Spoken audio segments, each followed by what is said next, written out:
اعوذ باللہ من الشیطان الرجیم براۃ من اللہ ورسولہ الی الذین عاہدتم من المشرکین فسیحوا فی الارض اربعۃ اشہر واعلموا انکم غیر معجز اللہ وان اللہ مخزی الکافرین صدق اللہ العظیم رب اشرح لی صدری ویسر لی امری واحلل عقدۃ من لسانی یفقہوا قولی اللہم ربنا الہمنا رشدنا واعذنا من شرور انفسنا اللہم ارنا الحق حقا وارزقنا اتباعہ وارنا الباطل باطلا وارزقنا اجتنابہ اللہم طہر قلوبنا من النفاق واعمالنا من الرياء آمین یا رب العالمین۔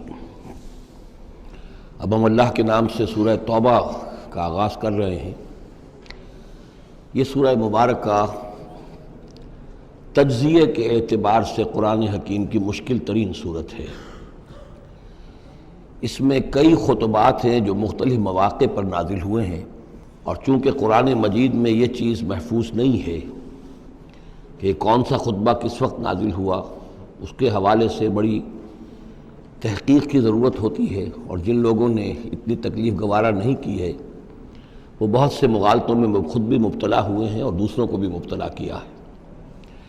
بہرحال پہلی بات تو یہ سمجھیے کہ یہ سورہ مبارکہ دو بڑے بڑے حصوں پر مشتمل ہے۔ پہلا حصہ پہلے 5 رکوعوں پر مشتمل ہے اور دوسرا حصہ 11 رکوعوں پر مشتمل ہے۔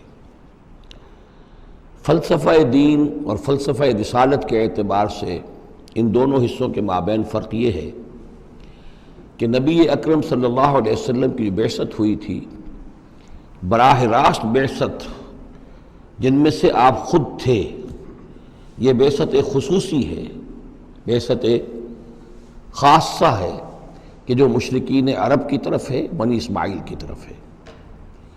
ایک آپ کی بعثت عمومی ہے پوری نوع انسانی کی طرف، آپ دو بعثتوں کے ساتھ مبعوث فرمائے گئے۔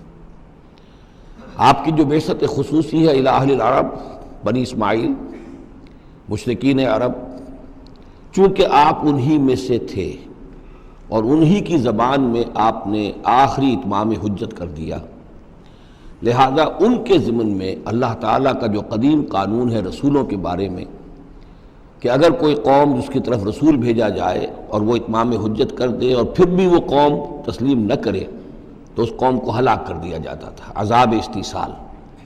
تو اس قوم کے حق میں تو یہ آخری فیصلہ جو ہے اللہ تعالیٰ کا اسی قانون کے تحت نافذ ہوا۔ اس آخری فیصلے کا جو معاملہ ہے وہ ہے جو پہلے 5 رکوعوں میں آیا ہے۔ یہ حضور صلی اللہ علیہ وسلم کی بعثت خصوصی سے متعلق ہے اہل عرب کی طرف۔ البتہ چونکہ آپ کی بعثت عمومی ہے پوری نوع انسانی کے لیے، آپ نے جزیرہ نما عرب میں دین کو غالب کر دیا، قائم کر دیا۔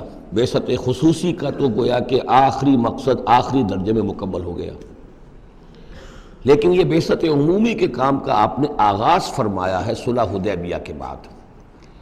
آپ نے 7 ہجری تک کوئی مبلغ، کوئی داعی کہیں باہر نہیں بھیجا، جب تک کہ جزیرہ نما عرب میں اس حد تک کامیابی نہیں ہو گئی کہ قریش نے آپ کو تسلیم کر لیا اور آپ کے ساتھ صلح کی، تو جس کو کہ اللہ تعالیٰ نے انا فتحنا لک فتحا مبینا قرار دیا ہے، اس وقت تک آپ نے اپنی پوری توجہ، آپ نے پورا وقت، آپ نے ساری صلاحیتیں، اپنی قوتیں مرکوز رکھی ہیں جزیرہ نما عرب کے اندر۔ البتہ جب اس حد تک کام پورا ہو گیا سن 7 میں، سن 6 میں صلح حدیبیہ ہوئی ہے، تو اس کے بعد آپ نے نامہ بر بھیجے، اپنے خطوط بھیجے، قیصر کے نام بھیجا، کسریٰ کے نام بھیجا، مقوقس کے نام بھیجا، نجاشی بھی اب جو اس وقت تھا، وہ نجاشی جو ایمان لائے تھے فوت ہو چکے تھے، ان کی تو غائبانہ نماز جنازہ بھی حضور نے پڑھائی تھی۔ اب جو نجاشی تھے وہ مسلمان نہیں تھے، ان کے پاس بھی خط گیا۔ ان خطوط کے نتیجے میں سلطنت روما سے ایک ٹکراؤ شروع ہو گیا۔ غزوہ موتا ہوا اور اس کے بعد غزوہ تبوک۔ یہ جو 2 غزوات ہیں ان کا تعلق حضور کی بعثت عمومی سے ہے کہ اب بیرون ملک عرب آپ کی دعوت کا اور آپ کی اقامت دین کی جد و جہد کا دائرہ وسیع ہو رہا ہے۔ تو 11 رکوع اس سورہ مبارکہ کے اس سے بحث کر رہے ہیں، وہ غزوہ تبوک کے گرد ہیں۔ ان میں سے 4 رکوع وہ ہیں کہ جو غزوہ تبوک کے لیے ذہنی تیاری کے لیے، اور اس کے بعد کچھ آیات وہ ہیں کہ جو تبوک جاتے ہوئے اور تبوک سے واپسی پر نازل ہوئیں، اور کچھ حصہ وہ ہے جو تبوک سے واپس آ کر نازل ہوا۔ وہ تو ہیں 11 رکوع جو چھٹے سے شروع ہو کر 16ویں تک جائیں گے مسلسل۔ البتہ پہلے 5 رکوع وہ ہیں کہ جن میں اندرون جزیرہ نما عرب، اندرون ملک آپ کے جو مشن تھا اس کی تکمیل کا جو آخری مرحلہ تھا اس کا اعلان ہو رہا ہے۔ اب یہ جو 5 رکوع ہیں ان میں بھی ایک عجیب تقسیم ہے۔ ان میں 2 رکوع وہ ہیں کہ جو سن 8 ہجری میں فتح مکہ سے قبل نازل ہوئے ہیں۔ ان میں تیار کیا گیا ہے مسلمانوں کو فتح مکہ کے لیے کہ وہ نکلیں، اور ساری رد و قدا ہو رہی ہے کچھ لوگوں کی طرف سے، کچھ منافقین کی طرف سے، کچھ سادہ دل مسلمانوں کی طرف سے، نیک دل مسلمانوں کی طرف سے، کچھ ایسے لوگوں کی طرف سے کہ جن کے وہاں رشتہ دار ہیں کہ اب اگر جنگ ہوگی اور جا کر ہم حملہ کریں گے مکے پر تو اس سے یہ ہے کہ ان رشتہ داروں کو بھی غضب پہنچے گا۔ کچھ ایسے مسلمان تھے جن کی فیملیز وہاں تھیں اور انہیں اندیشہ تھا کہ وہ کہیں جب یہ چکی پیسے گی تو کہیں گندم کے ساتھ گھن بھی نہ پیس جائے۔ تو ایک رد و قدا ہے جو ان 2 رکوعوں میں آپ کو ملے گی کہ جو نازل ہوئے ہیں سن 8 میں فتح مکہ سے قبل، اور 3 رکوع وہ ہیں کہ جو نازل ہوئے ہیں سن 9 میں ذی قعدہ کے بعد۔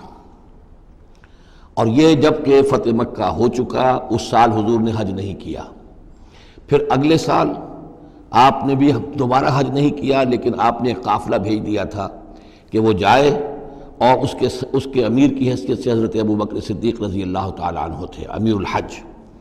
لیکن جب وہ قافلہ روانہ ہو چکا تھا ذی قعدہ سن 9 میں، تو پھر وہ آیات نازل ہوئیں کہ جو 3 رکوعوں پر مشتمل ہیں، جن میں آخری اعلان کیا گیا ہے کہ اب آئندہ یہاں کوئی عرب کوئی مشرک حج کے لیے نہیں آئے گا۔ سن 9 کا حج وہ مشترک تھا، اس میں اہل ایمان بھی تھے اور اہل شرک بھی تھے، مشرکین مکہ بھی تھے، ان کو بھی اجازت تھی۔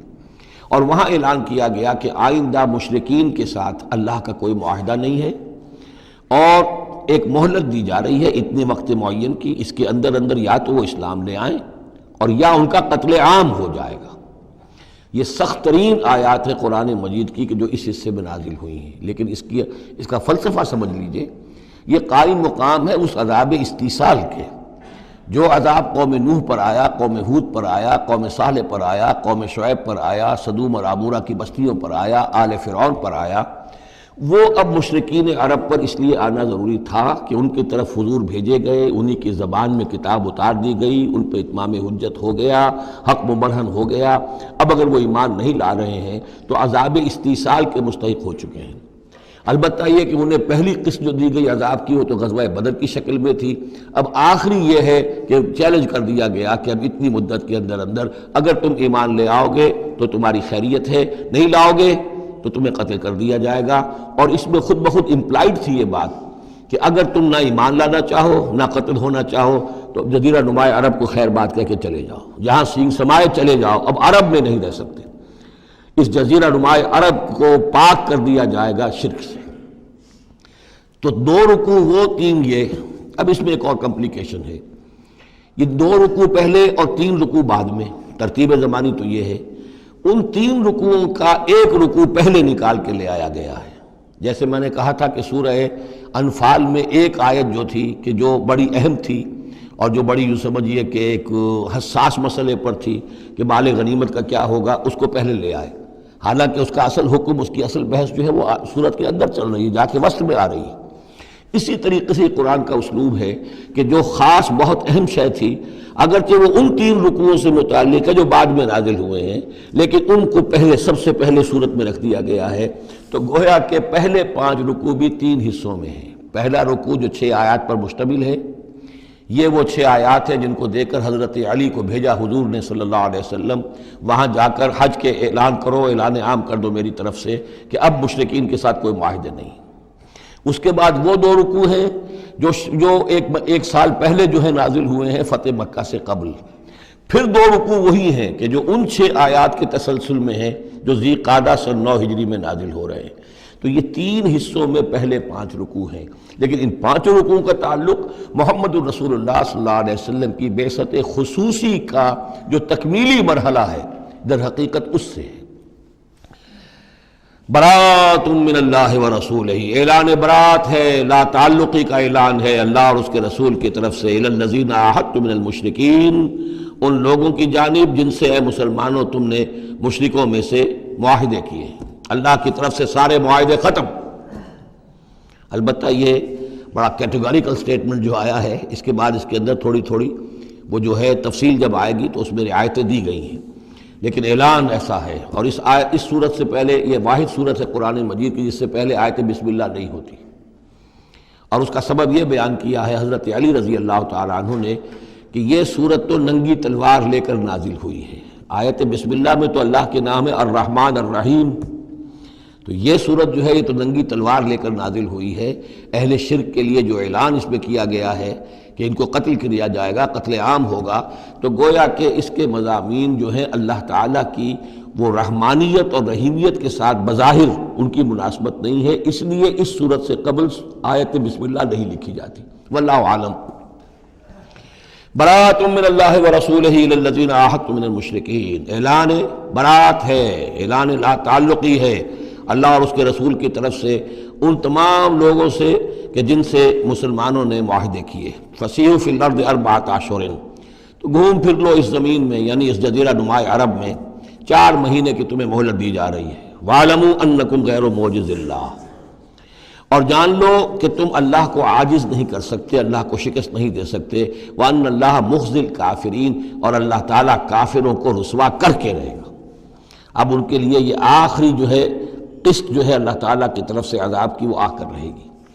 یہ جو کیٹیگوریکل سٹیٹمنٹ آیا ہے یہ ان معاہدوں کے ضمن میں تھا کہ جن میں کوئی میعاد معین نہیں تھی، غیر میعادی معاہدے۔ عام معاہدہ ہے دوستی کا، نو وار پیکٹ ہے، اس کے لیے کوئی ٹائم لمٹ نہیں ہے۔ ان کے لیے تو کھلم کھلا کہہ دیا کہ ٹھیک ہے 4 مہینے کی ہم مہلت دے رہے ہیں، اس کے بعد ہمارا کوئی معاہدہ نہیں۔ اور یہ بالکل معقول بات ہے، اس لیے کہ ایک ہی دن میں نہیں کیا ہے۔ وہ بات بھی ہو گئی کہ معاہدہ پہلے جو ہے ان کی طرف پھینک دیا گیا، فَأَنبِذْ عَلَيْهِمْ عَلَىٰ سَوَاءٍ، اعلان کیا جا رہا ہے، اور پھر ایک دن میں اقدام بھی نہیں ہو رہا، 4 مہینے دیے جا رہے ہیں۔ تو یہ ہے معاملہ ان کا جو معاہدے غیر میعادی تھے جن میں کوئی مدت معین نہیں تھی۔ وَأَذَانٌ مِّنَ اللَّهِ وَرَسُولِهِ إِلَى النَّاسِ يَوْمَ الْحَجِّ الْأَكْبَرِ، اور اعلان عام ہے اللہ اور اس کے رسول کی طرف سے لوگوں کی جانب حج اکبر کے دن، یوم الحج الاکبر، بڑے حج کے دن۔ بڑے حج سے مراد حج ہے، یہ ہمارے ہاں جو عام خیال ہے کہ جمعے کو حج ہو تو حج اکبر ہے، یہ بغیر کسی بنیاد کے ہے۔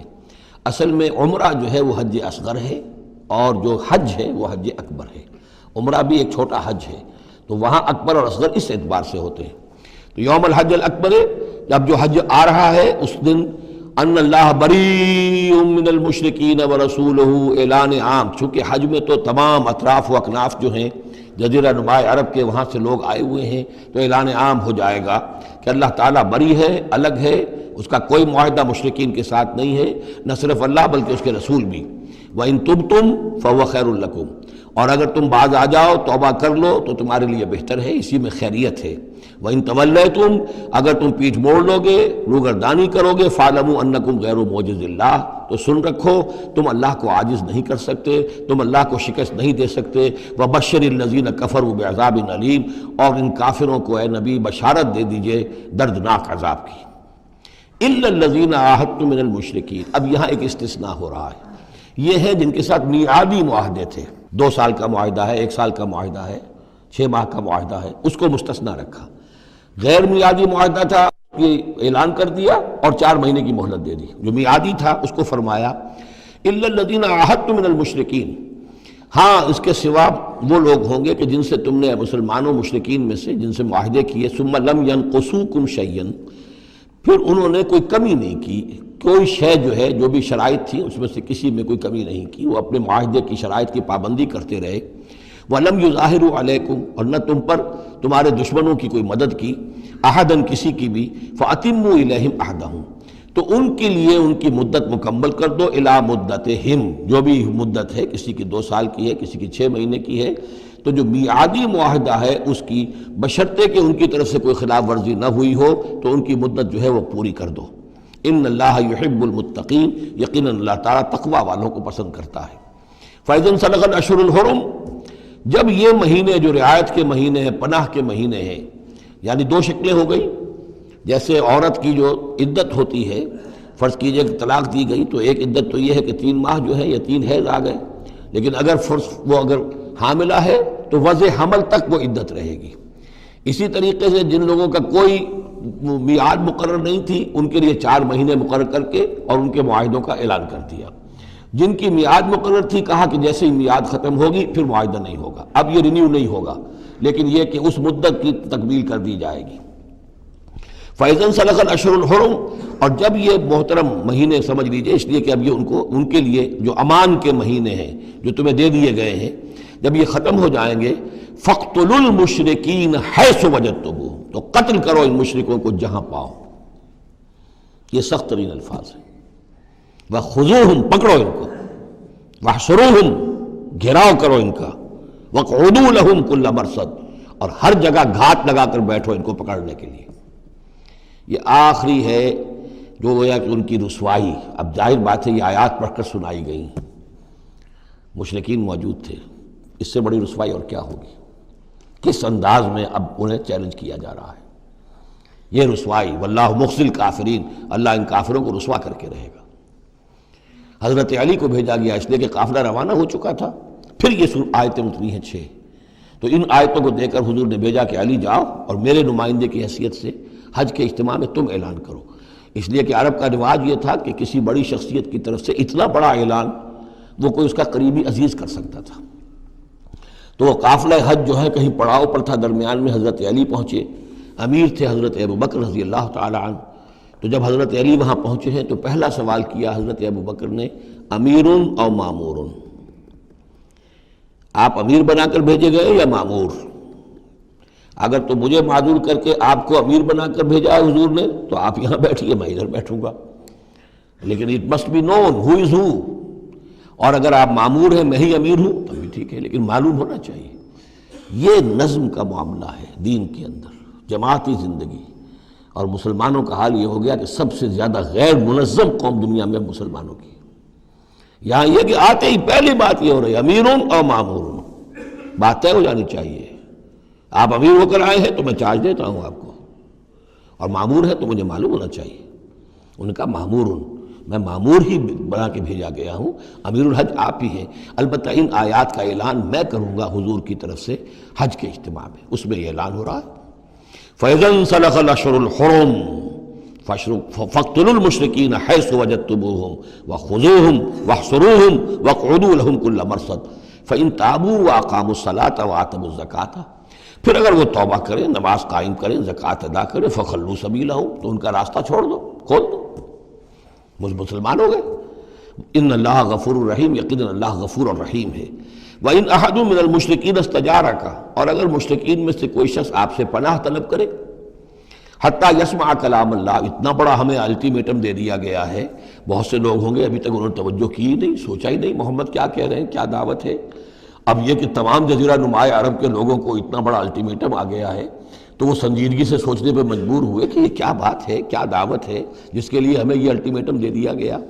تو اگر ان میں سے کوئی آپ سے امن مانگے، امان مانگے، پناہ طلب کرے تاکہ وہ آپ کے پاس آ کر اللہ کا کلام سنے، حتیٰ یسمع کلام اللہ، یہ آیت میں نے کوٹ کی تھی تعارف قرآن میں کہ قرآن اللہ کا کلام ہے، وہ اس حوالے سے حتیٰ یسمع کلام اللہ، یہاں تک کہ وہ آپ کے پاس آئیں، اللہ کا کلام سنیں. ثم ابلغہ مامنا، پھر انہیں ان کی امن کی جگہ پر پہنچا دیں. یہ نہ ہو کہ وہیں کہہ گئے اب کرو فیصلہ، اسلام قبول کرتے ہو کہ نہیں کرتے، ورنہ تمہاری گردن اڑاتے ہیں. نہیں، وہ امان لے کر آیا تھا، کلام اللہ سننا چاہتا تھا. اب فیصلہ وہ جو بھی کرے لیکن اس کو جا کر اپنے گھر اس کے امن کی جگہ تک پہنچا دو. ثم ابلغہ مامنا ذالک بانہم قوم لا یعلمون، اور یہ اس لیے کہ یہ لوگ ہیں کہ جو علم نہیں رکھتے، انہیں پتہ ہی نہیں ہے، یہ ابھی تک غافل ہی رہے، انہوں نے سنجیدگی سے سوچا ہی نہیں ہے کہ یہ دعوت کیا ہے. یہ 6 آیات جو ہیں ان کا سلسلہ اب جڑے گا چوتھے رکوع کے ساتھ جا کر. اب جو دوسرا رکوع اور تیسرا رکوع آ رہے ہیں یہ ہے کہ جو سن 8 ہجری میں فتح مکہ سے قبل نازل ہوئے، اور اس میں مسلمانوں کو آمادہ کیا جا رہا ہے قریش کے خلاف جنگ کرنے کے لیے. اگرچہ جنگ بالفعل نہیں ہوئی لیکن کیا معلوم تھا، ممکن ہے خونریزی ہو جائے، ممکن ہے مکے کی گلیاں جو ہیں وہ خون کی ندیاں جو ہیں اس میں بہنے لگے. سارے اندیشے تھے. وہ تو جو ہو گیا وہ تو بعد میں معلوم ہوا کہ کیا ہوا ہے، لیکن بہرحال اس میں جو ریلیکٹنس تھی کچھ لوگوں میں بربنائے منافقت، کچھ لوگوں میں بربنائے شرافت اور ایک سادہ لوحی، کچھ لوگوں میں اس وجہ سے کہ ان کے اعزاء اور اقربا وہاں تھے اور انہیں اندیشہ یہ تھا کہ کہیں وہ گیہوں کے ساتھ وہ گھن بھی نہ پس جائے۔ کیف یکون للمشرکین عہد عند اللہ وعند رسولہ، اصل میں یوں ذہن میں رکھیے کہ جو صلح حدیبیہ ہوئی تھی اس کو خود قریش کے حلیف قبیلے نے توڑ دیا، اور اب حضور صلی اللہ علیہ وسلم سے سیرت میں آپ نے پڑھا ہی ہوگا کہ ابو سفیان جو سردار ہیں مکے کے، وہ آئے ہیں چل کر یہ درخواست لے کر کہ حضور اس صلح کی تجدید کر دیجئے۔ حضور نے تجدید نہیں کی، سفارشیں بھی کروائیں انہوں نے جو بھی کروا سکتے تھے، حضرت علی سے کوشش کی، اپنی بیٹی حضرت ام حبیبہ رضی اللہ تعالی عنہا وہ حضور کی زوجہ محترمہ تھیں، وہاں گئے، انہوں نے بھی مطلب یہ کہ کوئی حوصلہ نہ دیا، بلکہ وہاں تو واقعی اور ہو گیا کہ وہ گئے اپنی بیٹی کے ہاں، حضور کا بستر بچھا ہوا تھا، بیٹھنے لگے تو ام حبیبہ رضی اللہ تعالی عنہا نے فرمایا کہ ابا جان ذرا ٹھہریے، وہ ٹھٹک کر کھڑے رہ گئے تو بستر طے کر دیا، اب بیٹھ جائیے۔ اب یہ سردار قریش، انہوں نے کہا کہ یہ بستر میرے لائق نہیں تھا یا میں اس بستر کے لائق نہیں تھا۔ حضرت ام حبیبہ فرماتی ابا جان آپ اس بستر کے لائق نہیں ہیں، یہ نبی کا بستر ہے اور آپ ناپاک ہیں، آپ مشرک ہیں، تو اب کیا کہیں، ان سے سفارش کرو میری۔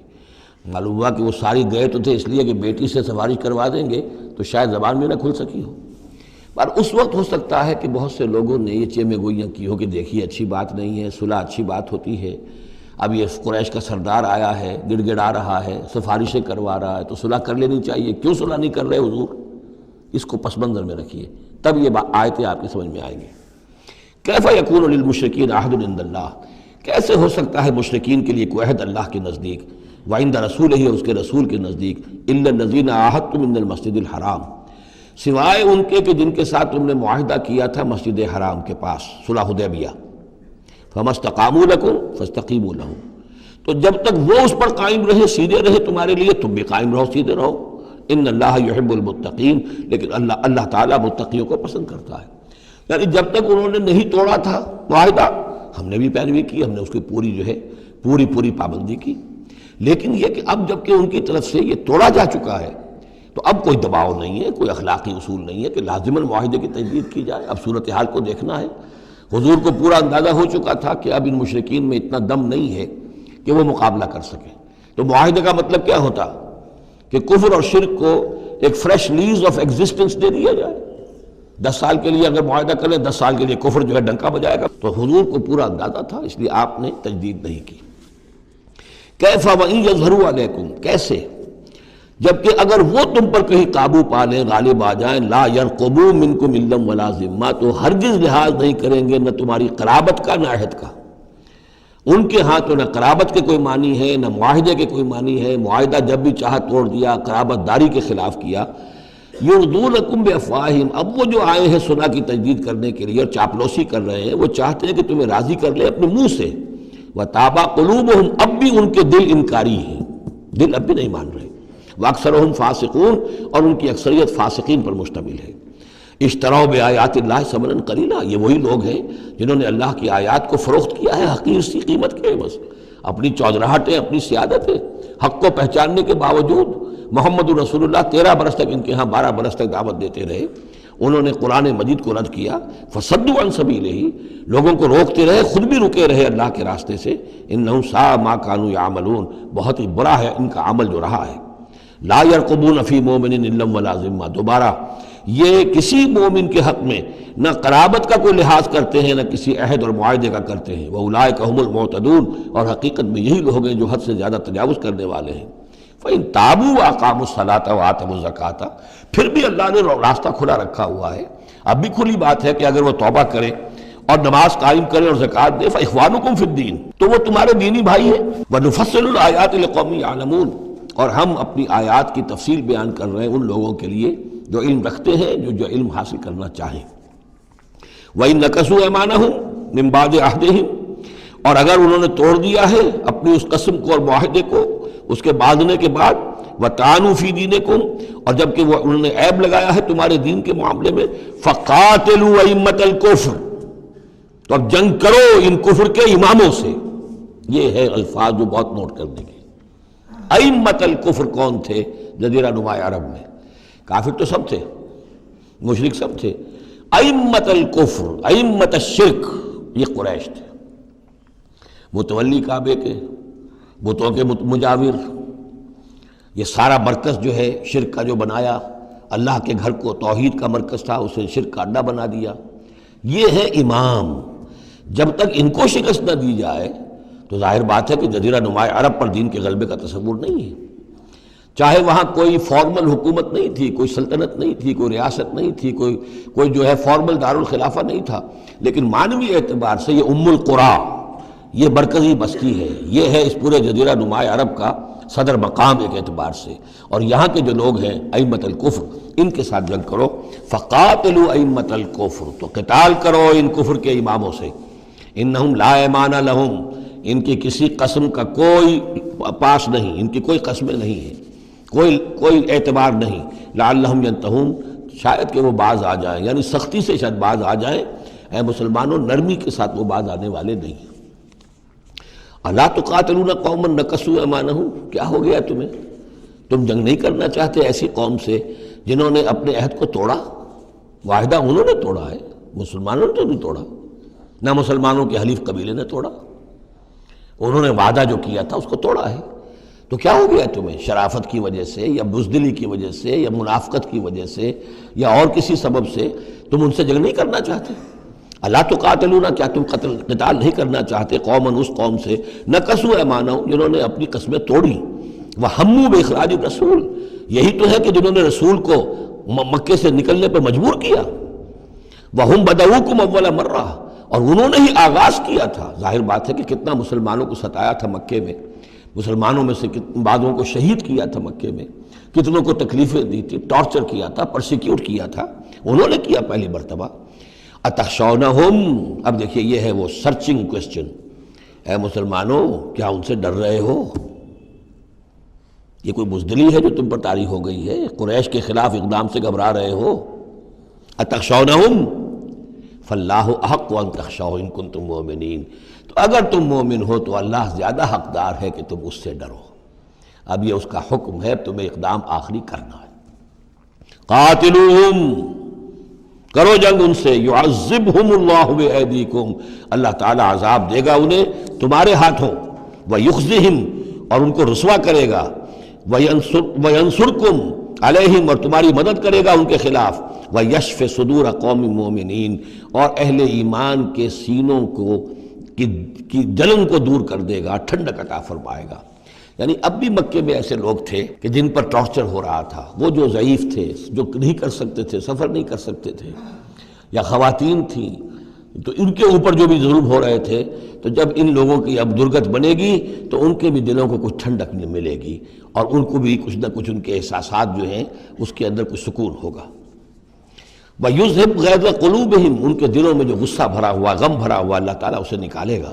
وَيَتُوبُ اللَّهُ عَلَىٰ مَن يَشَاءُ، اور اللہ تعالیٰ توبہ نصیب کر دے گا جس کو چاہے گا توبہ کی توفیق دے دے گا۔ وَاللَّهُ عَلِيمٌ حَكِيمٌ، اور اللہ تعالیٰ علیم اور حکیم ہے۔ اب تیسری مرتبہ وہ آیت آ گئی ہے قرآن میں، ام حسبتم ان تترکوا، ام حسبتم ان تدخلوا الجنة ولما يأتكم مثل الذين خلوا من قبلكم مستهم البأساء والضراء وزلزلوا حتى يقول الرسول والذين معه متى نصر الله الا ان نصر الله قریب۔ اسی طرح پھر یہ آیت ہے 214 سورہ بقرہ کی، 142 سورہ آل عمران کی، ام حسبتم ان تدخلوا الجنة، اب یہ تیسری مرتبہ ہے، ام حسبتم ان تترکوا، یہ آیت نمبر 16 ہے، 1 اور 6 کو بھی جمع کریں گے تو 7 بنے گا۔ ام حسبتم ان تترکوا، تم چھوڑ دیے جاؤ گے، ولما یعلم اللہ الذین جاہدوا منکم، ابھی تو اللہ نے دیکھا ہی نہیں کون ہے تم میں سے حقیقتاً جہاد کرنے والے۔ دوسری قوموں کے خلاف جہاد کرنا اور تھا، اب اپنی قوم کے خلاف جہاد کرنے کے لیے جانا، ظاہر بات ہے کہ اس کے اندر ایک اور اضافی امتحان ہے جو اللہ تمہارا لے لینا چاہتا ہے۔ وَلَمْ يَتَّخِذُوا مِن دُونِ اللَّهِ وَلَا رَسُولِهِ وَلَا الْمُؤْمِنِينَ وَلِيًّا، اور دیکھ لینا چاہتا ہے اللہ کہ کون ہیں وہ لوگ کہ جو اللہ کے سوا اور اس کے رسول کے سوا اور اہل ایمان کے سوا کسی کے ساتھ دلی تعلق، دلی محبت اور دلی رازداری کا کوئی تعلق نہیں رکھتے۔ یہ رشتے جب تک کٹیں گے نہیں ایمان کی تلوار سے، اس وقت تک تمہارا خلوص جو ہے اللہ کے ساتھ اور دین کے ساتھ وہ کیسے ثابت ہوگا؟ واللہ خبیر بما تعملون، اور جو کچھ تم کر رہے ہو اللہ اس سے باخبر ہے۔ ما کان للمشرکین ان یعمروا مساجد اللہ، ان مشرکوں کا تو یہ حق نہیں ہے کہ وہ آباد کریں اللہ کے گھروں کو۔ یہ مسجد ہے، اللہ کا گھر ہے، یہ بیت اللہ ہے، یہ مشرکین اس کے متولی بنے بیٹھے ہیں، ان کا کوئی حق نہیں ہے، یہ توحید کا مرکز ہے بیت اللہ۔ ما کان للمشرکین، نہیں ان کا یہ حق، ان یعمروا مساجد اللہ، یہ متولی بنے بیٹھے ہوئے ہیں اس کے، شاہدین علی انفسہم بالکفر، اپنے اوپر کفر کی گواہی دیتے ہوئے، یعنی اعلانیہ کافر ہیں، مشرک ہیں، اور پھر اس بیت اللہ کے متولی بنے ہوئے۔ اولئک حبطت اعمالہم، ان کے سارے اعمال حبط ہو گئے، یعنی حاجیوں کی خدمت کر دی، پانی پلا دیا، یہ کر دیا، وہ کر دیا، ان کی کوئی حیثیت اللہ کی نگاہ میں نہیں ہے۔ ان کے جو شرک ہے اور کفر ہے اس نے ان کے تمام اعمال حبط کر دیے۔ وفی النار ہم خالدون، اور آگ ہی میں وہ رہیں گے ہمیشہ ہمیشہ۔ انما یعمر مساجد اللہ من آمن باللہ والیوم الآخر، مسجدیں اللہ کی مسجدوں کو آباد کرنا تو ان کا حق ہے جو ایمان لائے اللہ پر اور یوم آخر پر، واقام الصلاۃ، اور نماز قائم کریں، وآت الزکوٰۃ، اور زکوٰۃ ادا کریں، ولم یخش الا اللہ، اور نہ ڈرے کسی سے سوائے اللہ کی۔ فعسیٰ اولئک ان یکونوا من المہتدین، تو ایسے لوگ ہیں کہ جن کے بارے میں توقع ہے کہ وہ راہ یاب ہوں گے اور منزل مراد تک پہنچ جائیں گے۔ اجعلتم سقایۃ الحاج وعمارۃ المسجد الحرام کمن آمن باللہ والیوم الآخر، کیا تم نے حاجیوں کو پانی پلانا اور مسجد حرام کو آباد رکھنا اس کو برابر کر دیا ہے اس کے کہ جو شخص ایمان لایا اللہ پر اور یوم آخر پر، وجاہد فی سبیل اللہ، اللہ کی راہ میں جہاد کرے؟ یہ مشرکین مکہ، مشرکین قریش جو کرتے ہیں، ان کا یہی کریڈٹ ان کا کیا ہے کہ جو ہے بیت اللہ کو آباد رکھا ہوا ہے، حاجی آ رہے ہیں تو ان کی خدمت کر رہے ہیں، انہیں دودھ پانی پلا رہے ہیں، تو بس یہ تو کیا یہ چیزیں برابر ہو گئی ان کے کہ جو ایمان لائے اللہ پر اور یوم آخر پر اور جنہوں نے جہاد کیا اللہ کی راہ میں؟ لا یستوون عند اللہ، یہ دونوں برابر نہیں اللہ کے نزدیک۔ واللہ لا یہدی القوم الظالمین، اور اللہ ایسے ظالموں کو ہدایت نہیں دیتا۔ الذین آمنوا وہاجروا وجاہدوا فی سبیل اللہ باموالہم وانفسہم، وہ لوگ جو ایمان لائے، جنہوں نے ہجرت کی، پھر جہاد کیا اللہ کی راہ میں اپنے مالوں سے اور اپنی جانوں سے۔ اعظم درجۃ من عند اللہ، ان کا بہت بلند و بالا اور بہت عظیم رتبہ ہے اللہ کے نزدیک۔ واولئک هم الفائزون، اور حقیقت میں وہی ہیں کامیاب ہونے والے۔ یبشرہم ربہم برحمت منہ ورضوان، انہیں بشارت دیتا ہے ان کا رب اپنی رحمت، خاص اپنے خزانہ فضل سے رحمت کی، ورضوان، اور رضامندی کی، وجنات لہم فیہا نعیم مقیم، اور ان باغات کی کہ جن کے اندر بہت ہمیشہ رہنے والی نعمتیں ہوں گی، خالدین فیہا ابدا، جن میں وہ رہیں گے ہمیشہ ہمیش۔ ان اللہ عندہ اجر عظیم، یقیناً اللہ تعالیٰ ہی کے پاس بہت بڑا اجر ہے۔ یا ایھا الذین آمنوا لا تتخذوا آباءکم واخوانکم، اب چونکہ کچھ مسلمانوں کو جیسا کہ میں نے عرض کیا یہ ہوگا کہ آخر وہ ہمارے باپ ہیں، وہاں پہ بھائی ہیں، اب یہ جنگ ہوگی، چلیے ابھی تک امید تھی کہ وہ لوگ شاید ایمان لے آئیں تو ہمارے ساتھ ہو جائیں، ابھی تک وہ ایمان نہیں لائے ہیں، اب اگر ادھر سے چڑھائی ہوگی ہمیں جانا پڑے گا، اپنے ہاتھوں جو ہے وہ اپنے رشتہ داروں کو، اپنے بھائی بندوں کو قتل کرنا پڑے گا۔ یہ چیز جو رکاوٹ بن رہی تھی، تو ذرا اب اس کے اوپر ایک ضرب لگ رہی ہے ان دو آیتوں میں، اور قرآن مجید کی اہم ترین آیتوں میں سے اگلی آیت ہے جو آئے گی اس کے بعد، آیت نمبر 24۔ یا ایھا الذین آمنوا لا تتخذوا آباءکم واخوانکم اولیاء، اے اہل ایمان اپنے باپوں اور بھائیوں کو اپنے ولی اور دوست اور حمایتی مت سمجھو، مت بناؤ۔ ان استحبوا الکفر علی الایمان، اگر انہوں نے ایمان کے مقابلے میں کفر کو پسند کیا ہے، اگر اب بھی تمہارے دل میں ان کے لیے محبت ہے اور تمہارے دل میں وہ تعلق جو ہے موجود ہے، تو اس کا مطلب یہ ہے کہ پھر ایمان کے ساتھ رشتہ تمہارا مضبوط نہیں ہے، اللہ کے لیے غیرت نہیں ہے، دین کے لیے، توحید کے لیے غیرت نہیں ہے۔ یا ایھا الذین آمنوا لا تتخذوا آباءکم واخوانکم اولیاء ان استحبوا الکفر علی الایمان ومن یتولہم منکم، تو جو کوئی بھی ان کے ساتھ وہ ولایت کا تعلق رکھے گا، دوستی اور جو پشت پناہی کا، وہ فاولئک ھم الظالمون، تو خود وہ بھی پھر ظالموں میں شریک ہو جائیں گے۔ اب وہ آیت آ رہی ہے، خاصی طویل آیت ہے اور یہ بہت ہی اہم آیت ہے۔ قل، اے نبی ان سے کہہ دیجئے، ان کان آباؤکم وابناؤکم واخوانکم وازواجکم وعشیرتکم واموال اقترفتموها وتجارۃ تخشون کسادها ومساکن ترضونها احب الیکم من اللہ ورسولہ وجہاد فی سبیلہ فتربصوا حتی یاتی اللہ بامرہ واللہ لا یہدی القوم الفاسقین۔ اے نبی ان سے کہہ دیجئے اگر ہو تمہیں تمہارے باپ اور تمہارے بیٹے اور تمہارے بھائی اور تمہاری بیویاں یا بیویوں کے لیے شوہر اور تمہاری برادری رشتہ دار اور وہ مال جو تم نے بہت محنت سے کمائے ہیں جمع کیے ہیں، وہ تجارت جس کے مندے کا تمہیں خطرہ رہتا ہے، ڈرتے رہتے ہو، اور وہ حویلیاں اور وہ محل جو تم نے بنائے ہیں تمہیں بہت پسند ہیں، مساکن ترضونہا، اگر یہ 8 چیزیں محبوب تر ہیں، احب الیکم، ان 8 کی محبت زیادہ ہے تمہارے دلوں میں، من اللہ و رسولہ و جہاد فی سبیلہ، اللہ کی محبت، رسول کی محبت، اللہ کی راہ میں جہاد کی محبت، اگر یہ 3 محبتیں کم ہیں وہ زیادہ ہیں، فتربصوا، تو جاؤ انتظار کرو، دفع ہو جاؤ، فتربصوا، جاؤ انتظار کرو، حتی یاتی اللہ بامرہ، یہاں تک کہ اللہ اپنا فیصلہ سنا دے، واللہ لا یہدی القوم الفاسقین، اللہ ایسے فاسقوں کو راہیاب نہیں کرتا۔ بہت سخت آیت ہے، بہت اہم آیت ہے، بڑی کیٹیگوریکل ہے۔ ہر شخص اپنے باطن میں ایک ترازو نصب کرے، اپنے باطن میں، کسی اور کو نہ ناپیے تولیے، یہ اپنے آپ کو تولیے۔ بل الانسان علی نفسہ بصیرہ، انسان اپنے آپ سے خوب واقف ہے۔ ایک میں ڈالیے پلڑے کے اندر یہ 8 محبتیں، باپوں کی محبت، بیٹوں کی، بھائیوں کی، بیویوں کی یا شوہروں کی، اسپاؤسز کی، یا اس کے بعد رشتہ داروں کی، اور 3 شکلیں ہیں مال کی، وہ مال جو جمع کیا ہے، اور وہ تجارت جو بڑی محنت سے جمائی ہے، اس کا مندے کا اندیشہ رہتا ہے، اور وہ گھر بنائے ہیں، محل بنائے ہیں، کوٹھیاں بنائی ہیں، ولاز بنائے ہیں، بڑے ان کو سجایا ہے، ڈیکوریٹ کیا ہے۔ اگر ان 8 چیزوں کی محبت تمہارے دل میں زیادہ ہے، اللہ کی محبت، اس کے رسول کی محبت، اللہ کی راہ میں جہاد کی محبت سے، یہاں یہ تیسری چیز ہے کانکریٹ۔ پہلی 2 تو آپ کہہ سکتے ہیں میرے دل میں بڑی محبت ہے، آپ کو کیا پتا، ٹھیک ہے بھائی، ہو سکتا ہے ٹنوں محبت ہو اللہ کی آپ کے دل میں، اور رسول کا بھی عشق ہو سکتا ہے کہ ٹنوں ہو آپ کے دل میں، لیکن تیسری محبت تو نظر آ جائے گی، اللہ کی راہ میں جہاد کی محبت کتنی ہے۔ اگر یہ 3 محبتیں ہلکی ہیں، وہ پلڑا بھاری ہے، فتربصوا حتی یاتی اللہ بامرہ، تو جاؤ انتظار کرو یہاں تک کہ اللہ اپنا فیصلہ سنا دے، اور اللہ ایسے فاسقوں کو، ایسے ناہنجاروں کو، ایسے سرکشوں کو اللہ تعالی ہدایت نہیں دیتا۔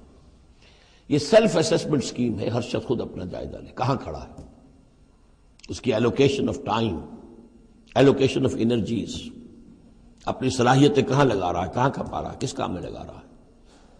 اسی کو پھر علامہ اقبال نے ایک شعر میں جمع کر دیا ہے،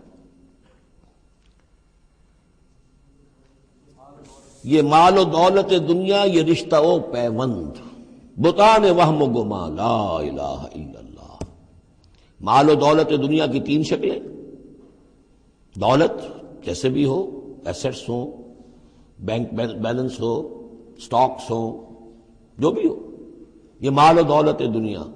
نمبر 2 جائیداد ہے، نمبر 3 بزنس ہے یا کیریئر ہے، پروفیشن ہے، اور رشتہ و پیوند جو سب سے قریبی ہو سکتے ہیں، باپ، بیٹا، بھائی اور اسپاؤس، اور جو بھی اور رشتہ دار ہیں۔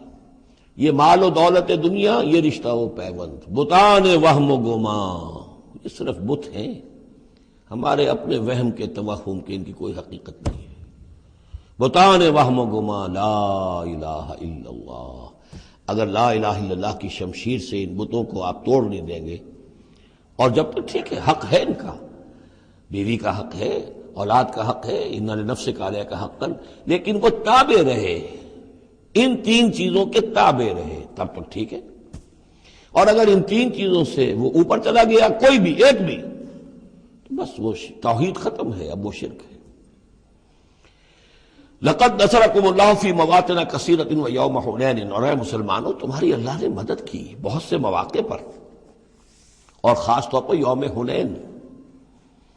اب ظاہر بات ہے کہ یہ حصہ وہ ہے جو نازل ہو رہا ہے، جو کہ ہم کون سے رکوع میں پہنچ گئے، 4تھے رکوع میں پہنچ گئے، تو 4تھا اور 5واں پھر وہ ہے جو ذی قعدہ سن 9 میں نازل ہو رہا ہے۔ تیسرا رکوع جہاں ختم ہوا، وہ 2 رکوع ختم ہو گئے کہ جو قریش پر حملے کے ضمن میں اور مکے کی طرف اقدام کے ضمن میں جو رد و قدا ہو رہی تھی، اور وہ فتح مکہ سے پہلے نازل ہوئے، سن 8 ہجری میں رمضان سے قبل۔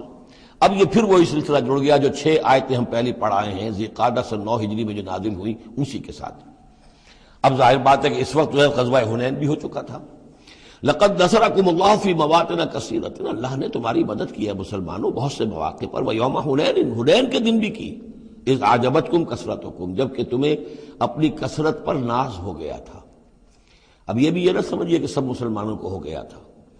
حضور جب فتح مکہ کے وقت آئے ہیں مکے میں تو 10,000 مسلمان آپ کے ساتھ تھے، پھر اس کے بعد آپ نے جب طائف پر حملے کا فیصلہ کیا اور اس کے بعد آپ میدان میں نکلے اور حنین کی جنگ ہوئی ہے تو 12,000 کا لشکر آپ کے ساتھ تھا۔ 10,000 وہ تھے اور 2,000 یا تو وہ لوگ تھے جو فتح مکہ کے بعد ایمان لائے، نو مسلم سمجھ لیجئے اسی وقت جو ایمان لائے، اور یا ابھی وہ مشرک ہی تھے لیکن چونکہ اب وہ رعایا ہو گئے مسلمانوں کی تو وہ بھی گویا کہ شریک تھے اس میں ان کے خادموں اور معاونین کی حیثیت سے۔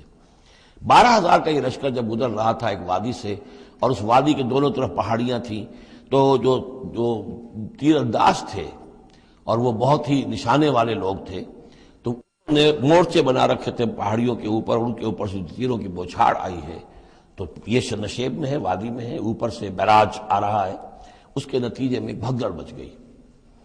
بعض روایات میں تو آتا ہے کہ حضور کے ساتھ صرف 30-40 آدمی رہ گئے، علامہ شبلی نے یہی لکھا ہے 30-40 آدمی رہ گئے، لیکن سید سلیمان ندوی نے پھر اپنے استاد سے اختلاف کرتے ہوئے اسی میں سیرت النبی میں نوٹ دیا کہ نہیں 300-400 آدمی رہ گئے تھے، لیکن 300-400 آدمی بھی رہ جائیں 12,000 میں سے تو بھگدڑ بہت بڑی۔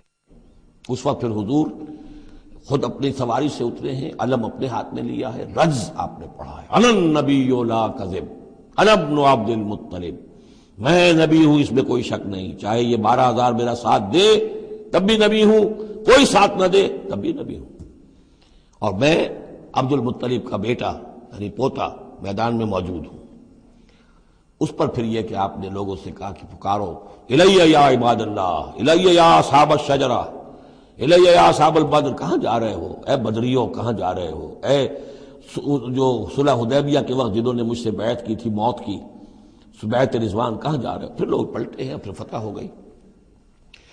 اذ اعجبتکم کثرتکم، جبکہ تمہیں اپنی کثرت پر ناز ہو گیا تھا، فلم تغن عنکم شیئا، تو وہ کثرت تمہیں کچھ نہ بچا سکی، کچھ کام نہ آ سکی تمہارے، وضاقت علیکم الارض بما رحبت، اور تم پر زمین اپنی پوری فراخی کے باوجود تنگ آ گئی، تنگ پڑ گئی، تنگ ہو گئی، ثم ولیتم مدبرین، اور پھر تم پیچ موڑ کر بھاگے، ثم انزل اللہ سکینتہ علی رسولہ، پھر اللہ نے نازل فرمایا اپنی طرف سے سکون اور تسکین اپنے رسول پر، وعلی المومنین، اور اہل ایمان پر، وانزل جنودا لم تروها، اور اس وقت بھی اللہ نے ایسے لشکر بھی اتارے جنہیں تم نے نہیں دیکھا، وعذب الذین کفروا، اور عذاب دیا کافروں کو، وذالک جزاء الکافرین، اور یقیناً یہ کافروں کا بدلہ یہی ہے۔ ثم یتوب اللہ من بعد ذلک علی من یشاء، پھر اس کے بعد بھی اللہ تعالیٰ توبہ نصیب فرما دے گا اپنے بندوں میں سے جس کو چاہے گا، اللہ غفور اور رحیم ہے۔ یا ایھا الذین آمنوا انما المشرکون نجس فلا یقربوا المسجد الحرام بعد عامہم ھذا، اہل ایمان یہ مشرک ناپاک ہیں، پلید ہیں، تو اب یہ اس سال کے بعد مسجد حرام کے قریب نہ پھٹکنے پائیں۔ سن 9 کا حج جو ہے کھلا تھا مشرکین کے لیے بھی اور اہل ایمان بھی گئے، حضرت ابو بکر کی زیر امارت قافلہ حج مدینے سے گیا، حضور نہیں گئے، اسی میں اعلان یہ بھی کر دیا گیا اب آئندہ سال سے کوئی مشرک قریب نہیں آ سکے گا، نہ بیت اللہ کے، بیت الحرام کے، نہ حج کے لیے آ سکے گا۔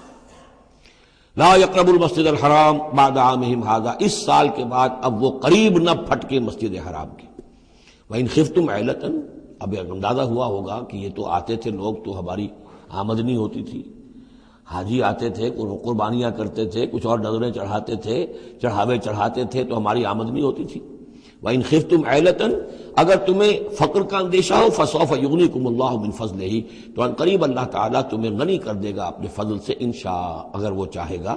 ان اللہ علیم الحکیم، یعنی اتنی آئیں گی غنیمتیں تمہارے پاس کہ تم سے سنبھالی نہیں جائیں گی۔ حضور کے انتقال کے بعد چند سال کے اندر اندر سلطنت فارس اور سلطنت روما اور وہاں سے جو سیلاب آیا ہے مال غنیمت کا، تو حضور نے تو یہی فرمایا تھا کہ اے مسلمانوں، اس دنیا سے جاتے ہوئے آپ نے فرمایا تھا کہ مجھے تم پر فقر کا اندیشہ نہیں ہے، مجھے تو اندیشہ اب یہ ہے کہ تم پر دولت کے انبار آ جائیں گے تمہارے قدموں میں، اور پھر تم اس دولت کی وجہ سے ایک دوسرے کی گردنیں مارو گے۔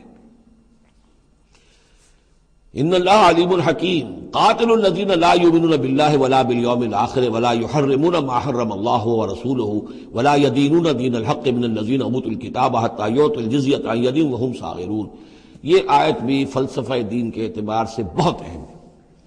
جنگ کرو ان لوگوں سے جو نہ ایمان رکھتے ہیں اللہ پر نہ یوم آخر پر، جو حرام نہیں ٹھہراتے جس کو اللہ اور اس کے رسول نے حرام ٹھہرایا، اور نہ قبول کرتے ہیں دین حق کی تابع داری من الذین اوتوا الکتاب، ان لوگوں میں سے کہ جن کو کتاب دی گئی تھی، حتی یعطوا الجزیۃ عن ید وہم صاغرون، یہاں تک کہ وہ اپنے ہاتھ سے جزیہ پیش کریں اور چھوٹے ہو جائیں، نیچے رہیں، تابع ہو جائیں۔ یہ فرق ہے جو کیا گیا ہے۔ مشرکین عرب کے لیے تو کوئی آپشن نہیں تھا، یا ایمان لاؤ یا گردن مار دی جائے گی، اس لیے کہ ان میں سے تھے حضور صلی اللہ علیہ وسلم، ان پر اتمام حجت بدرجہ آخر ہو گیا۔ لیکن یہ کہ باقی لوگوں کے لیے، نصارہ اور یہود کے لیے بھی، اور اسی کے تابع بقیہ پوری نوع انسانی ہے، تمام انسان، پھر فارس کے لوگ تھے یا ہندوستان کے لوگ تھے یا اور تھے، ان سب کے لیے قانون یہی رہا ہے۔ کسی کے لیے یہ چیلنج نہیں ہے کہ تم یا ایمان لاؤ یا قتل کر دیے جاؤ گے، اس کے بعد کسی کے لیے نہیں۔ یہ خاص وقت تھا اس قوم کے لیے اس عذاب کا کہ جس قوم نے ایک رسول کی دعوت کو رد کیا تھا۔ اب اس کے بعد کوئی رسول ہے بھی نہیں، موجود نہیں ہے، بنفس نفیس تو موجود نہیں ہے، معنوی طور پر ہے، وہ واقعتاً جو ہے مادی طور پر تو نہیں ہے۔ اس حوالے سے بقیہ پوری نوع انسانی کا معاملہ کیا ہے؟ ان کے سامنے یہ ہے کہ قتال ان سے بھی کیا جائے گا، جنگ ان سے بھی کی جائے گی، یہاں تک کہ وہ تابع ہو جائیں، اللہ کے دین کی بالادستی کو قبول کر لیں، لیکن اس کے نیچے وہ یہودی رہیں، وہ مجوسی رہیں، وہ ہندو رہیں، وہ سکھ رہیں، وہ پارسی رہیں، وہ جو بھی چاہے رہیں، انڈیویجول کو کسی کو اسلام لانے پہ مجبور نہیں کیا جائے گا، اور یہ نہیں ہوگا کہ گردن اڑا دی جائے گی یا اسلام لاؤ۔ وہ معاملہ تھا مشرکین عرب کے لیے۔ یہ جو زمین و آسمان کا فرق، اس کو اچھی طرح سمجھ لیجئے۔ یہی وجہ ہے کہ پھر جب دور صحابہ میں اور دور خلافت راشدہ میں فوجیں نکلی ہیں صحابہ کی، تو 3 آپشنز دیتے تھے وہ۔ ایمان لے آؤ، تم ہمارے برابر کے ہو جاؤ گے، تمہارے حقوق ہمارے حقوق برابر، ہم یہ بھی نہیں کہیں گے ہم سینئر ہیں تم جونیئر ہو، تمہارے حق کا برابر، بالکل برابر۔ اگر ایمان نہیں لاتے، تابع داری اختیار کرو، جزیہ دو، اور اسلامی ریاست کی بالادستی قبول کرو، پھر تم یہودی رہو، مجوسی رہو، عیسائی رہو، نصرانی رہو، جو چاہو رہو، ہندو رہو، بدھ مت کے رہو، جو چاہو رہو۔ اگر یہ بھی نہیں گوارا، گویا کہ تم باطل کے نظام کو قائم رکھنا چاہتے ہو، تو پھر تیسرا آلٹرنیٹو تلوار آئے گی، میرے اور ہمارے تمہارے درمیان فیصلہ کرے گی، آ جاؤ میدان جنگ میں۔ 3 آپشنز ان کے لیے، مشرکین عرب کے لیے بھی 3 آپشن بن گئے تھے 2 ہی، یا ایمان لاؤ یا قتل کر دیے جاؤ گے۔ تیسرا آپشن یہ تھا کہ جزیرہ نما عرب چھوڑ کر جہاں چاہو بھاگ جاؤ، یہاں نہیں رہ سکتے، لیکن یہ اس میں امپلائڈ تھا نہیں، کلیئر نہیں تھا، اسپیلٹ آؤٹ نہیں تھا۔ لیکن ان کے لیے یہ دوسرا آپشن تھا، قاتل الذین لا یؤمنون باللہ، قتال کرو ان سے جو ایمان نہیں رکھتے اللہ پر نہ یوم آخر پر، ولا یحرمون ما حرم اللہ ورسولہ، نہ حرام ٹھہراتے ہیں اور سمجھتے ہیں ان چیزوں کو جو اللہ اور اس کے رسول نے حرام کی ہیں، ولا یدینون دین الحق، اور نہ دین حق کو قبول کرنے کے لیے اور اس کی تابعداری کرنے کے لیے تیار ہیں، من الذین اوتوا الکتاب، اہل کتاب میں سے، ان سے بھی جنگ کرو، حتی یعطوا الجزیۃ عن ید، یہاں تک کہ وہ دیں جزیہ ہاتھ سے، وہم صاغرون، اور چھوٹے ہو کر رہے، اسلام کی بالادستی قبول کریں۔ وقالت الیہود عزیر ابن اللہ، اور یہودیوں نے یہ اعتقاد گھڑ لیا تھا کہ عزیر اللہ کے بیٹے ہیں۔ وقالت النصارى المسیح ابن اللہ، اور نصارہ نے یہ عقیدہ گھڑ لیا کہ مسیح اللہ کے بیٹے ہیں۔ ذالک قولہم بافواہہم، یہ ان کی منہ سے باتیں ہیں جو نکلی ہیں، ان کی کوئی حقیقت نہیں ہے۔ یضاہئون قول الذین کفروا من قبل، یہ ریس کر رہے ہیں، نقل کر رہے ہیں ان لوگوں کی باتوں کی کہ جو ان سے پہلے جنہوں نے کفر کیا تھا۔ یہ میں اشارہ کر چکا تھا کہ متھرائزم یہ ایک مذہب تھا پرانا، اور خاص طور پر مصر اس کا بہت بڑا مرکز تھا۔ تو جب یہ سینٹ پال نے جب تبلیغ شروع کی ہے عیسائیت کی، اور وہ وہاں سے پھر بات جو ہے آگے بڑھی ہے، اور جنٹائلز کے اندر بھی تبلیغ اس نے شروع کی، تو اس نے پھر اپنے مذہب میں ایسے اعتقادات شامل کر لیے کہ یہ جو دوسرے مذہب کے لوگ ہیں وہ آسانی سے ہمارے اس مذہب میں عیسائیت میں آ جائیں۔ تو جو تثلیث مصر میں پہلے سے موجود تھی، اسی تثلیث کے نام بدل دیے۔ مصر میں تثلیث تھی God the father, Horus the son of God, and Isis the god mother. تو اللہ خدا، اور ایک خدا کی ماں وہ جو آئسس دیوی، یعنی اور خدا کا بیٹا۔ تو اللہ اور عیسیٰ اور مریم، یہ پہلی تثلیث تھی ابتدائی کی جو بنی ہے. God the Father, Horus the Son of God, and Isis the God Mother. تو انہوں نے ان کی نقالی کی ہے، اس نقالی میں انہوں نے یہ تثلیث ایجاد کر دی ہے. قاتلہم اللہ انا یوفکون، اللہ تعالیٰ انہیں قتل کرے، ہلاک کرے. یہ کہاں سے بچلائے گئے ہیں؟ اتخذوا احبارہم ورہبانہم اربابا من دون اللہ. دوسری جو سب سے بڑی گمراہی ہوئی عیسائیوں میں وہ یہ ہے کہ انہوں نے اپنے احبار اور رہبان کو بھی رب بنا لیا اللہ کے سوا. اب یہ جو ہے اس پر اعتراض کیا تھا، اعتراض نہیں سوال کیا تھا حضرت عدی ابن حاتم نے، جو مشہور ہیں حاتم طائی، بہت بڑے جو سخی تھے. وہ تو خیر فوت ہو چکے تھے حضور کی بعثت سے قبل، اور وہ عیسائی تھے. ان کے بیٹے تھے یہ عدی ابن حاتم، یہ ایمان لے آئے. لیکن ایک روز انہوں نے حضور سے پھر یہ کہا کہ حضور یہ بات کچھ سمجھ میں نہیں آئی، قرآن کہتا ہے کہ ہم نے بحیثیت عیسائی اپنے احبار اور رہبان کو اپنا خدا بنا لیا، ارباب بنا لیا. تو ایسی بات تو نہیں ہے، تو اس کا مفہوم کیا ہے؟ تو آپ نے فرمایا کیا یہ صحیح نہیں ہے کہ جس شے کو وہ حلال کہہ دے تم حلال مان لیتے ہو، جس شے کو وہ حرام کہہ دے تم حرام مان لیتے ہو؟ کہ جی یہ تو ہے، تو یہی تو خدا بنا مان لینا ہے. یعنی قانون سازی کا حق اللہ کو حاصل ہے. یہاں پوپ صاحب کو پورا اختیار ہے، جو چاہے فیصلہ کر دے. تو 2000 سال تک تو حضرت مسیح کو سولی دینے کا الزام یہودیوں پر رہا. اب آ کر اچانک انہوں نے ایک ڈیکری، ایک فرمان کے ذریعے سے بری کر دیا. تاریخ کو بدل دیں، حرام کو حلال کر دیں، حلال کو حرام کر دیں. یہی ہمارے ہاں بھی ایک پوپ ہوتے ہیں. یہ جو ہمارے یہاں اسماعیلی ہیں، ان کا جو امام حاضر ہے وہ معصوم ہے، اور وہ جس چیز کو چاہے حلال کر دے، جس چیز کو چاہے حرام کر دے. انہوں نے بھی شریعت ساقط کی ہوئی ہے، اسماعیلیوں پر شریعت نہیں ہے. ایک اسماعیلی وہ ہے جو ہنزا وغیرہ میں رہتے ہیں، ان کے ہاں شریعت ہے. یہ پرانے اسماعیلی ہیں کہ جو باہر سے آ کر یہاں پر آباد ہوئے تھے. ایک یہ گجرات کے علاقے میں آ کر جب اسماعیلیوں نے اپنی تبلیغ کی ہے تو انہوں نے وہی کیا جو سینٹ پال نے کیا تھا، شریعت ساقط کر دی. اور جو ہندوؤں کا عقیدہ تھا اس کے اندر 9 اوتار تھے، 9 اوتار آ چکے ہیں دنیا میں اللہ کے. ان کا کہ حضرت علی 10ویں اوتار ہیں، 10م اوتار. وہ 10م اوتار ان کے عقیدے میں شامل ہو گیا. اور جو ان کا امام حاضر ہے اسے پورا اختیار حاصل ہے، شریعت کی جس چیز کو چاہے منسوخ کر دے، جو چیز چاہے حرام قرار دے دے، جو چیز چاہے حلال قرار دے دے. یہ ہے دین. تو اتخذوا احبارہم ورہبانہم، یہ تو گویا کہ خدا ہی بنا لیا، یہ اختیار تو خدا ہی ہے. اربابا من دون اللہ، انہوں نے اللہ کے سوا ان کو بھی رب بنا لیا ہے. والمسیح ابن مریم، اور مسیح ابن مریم کو تو پوچھتے ہیں. وما امروا الا لیعبدوا الہا واحدا، انہیں نہیں حکم دیا گیا تھا مگر اس بات کا کہ وہ پوجیں صرف ایک الہ کو. لا الہ الا ہوا، نہیں ہے کوئی معبود اس کے سوا. سبحانہ عما یشرکون، وہ پاک ہے اس سے کہ جو شرک یہ کر رہے ہیں. یریدون ان یطفئوا نور اللہ بافواہہم، یہ چاہتے ہیں کہ اللہ کے نور کو بجھا دیں اپنے منہ کی پھونکوں سے.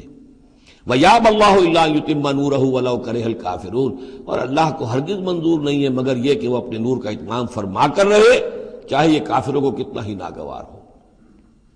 هُوَ الَّذِي أَرْسَلَ رَسُولَهُ بِالْهُدَى وَدِينِ الْحَقِّ لِيُظْهِرَهُ عَلَى الدِّينِ كُلِّهِ، وہی تو ہے جس نے بھیجا ہے اپنے رسول کو صلی اللہ علیہ وسلم الہدا اور دین حق دے کر، تاکہ غالب کرے اسے کل کے کل دین پر، کل نظام زندگی پر. وَلَوْ كَرِهَ الْمُشْرِكُونَ، خواہ یہ مشرکوں کو کتنا ہی ناگوار ہو. کیونکہ یہاں آ کر حضور کے مشن کے آخری درجے میں تکمیل ہو رہی ہے، تو یہاں کلیئرلی اب اس کو انیشیٹ کر دیا گیا.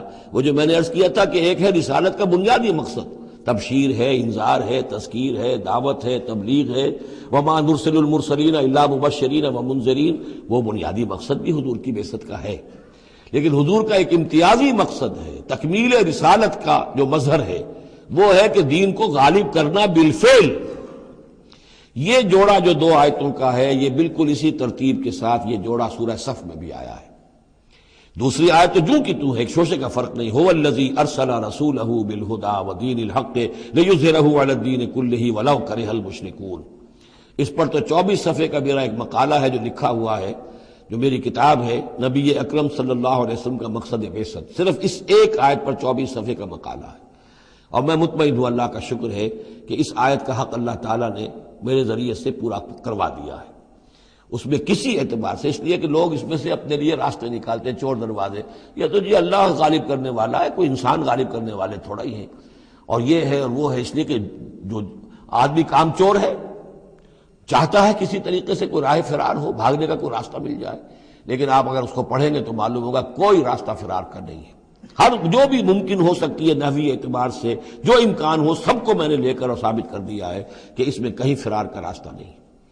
البتہ پہلی آیت میں تھوڑا سا فرق ہے، وہ آیت جو ہے وہاں ہے یریدون لیطفئوا، یہاں ہے ان یطفئوا، بس اتنا فرق ہے۔ بافواہہم یریدون لیطفئوا نور اللہ بافواہہم، یریدون ان یطفئوا نور اللہ بافواہہم، وہاں ہے واللہ متم نورہ ولو کرہ الکافرون، یہاں ہے ویابی اللہ الا ان یتم نورہ ولو کرہ الکافرون۔ یہ تو چاہتے ہیں کہ اپنے منہ کی پھونکوں سے، جس کو کہ پھر مولانا ظفر علی خان نے خوب اس کی تعبیر کی ہے، نور خدا ہے کفر کی حرکت پہ خندہ زن، پھونکوں سے یہ چراغ بجھایا نہ جائے گا۔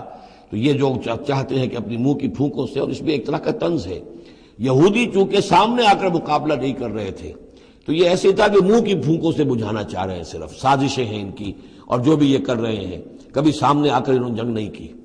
یریدون ان یطفئوا نور اللہ بافواہہم واللہ متم ویابی اللہ الا ان یتم نورہ ولو کرہ الکافرون هو الذی ارسل رسولہ بالہدی ودین الحق لیظہرہ علی الدین کلہ ولو کرہ المشرکون۔ یا ایھا الذین آمنوا ان کثیرا من الاحبار والرہبان لیأکلون اموال الناس بالباطل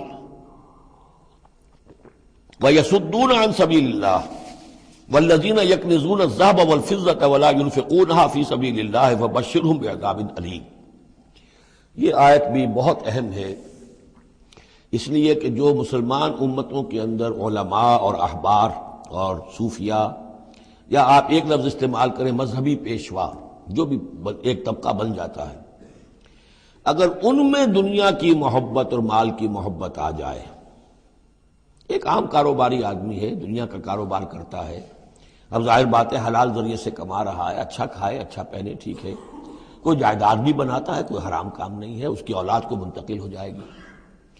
لیکن یہ کہ جو شخص دین کی خدمت میں لگا ہوا ہے، اب اسے فرض کیجئے کوئی ہدیہ دے رہا ہے، کوئی اس کو اگر فرض کیجئے تحفہ دے رہا ہے یا کسی طریقے سے، تو دین کے لیے دے رہا ہے۔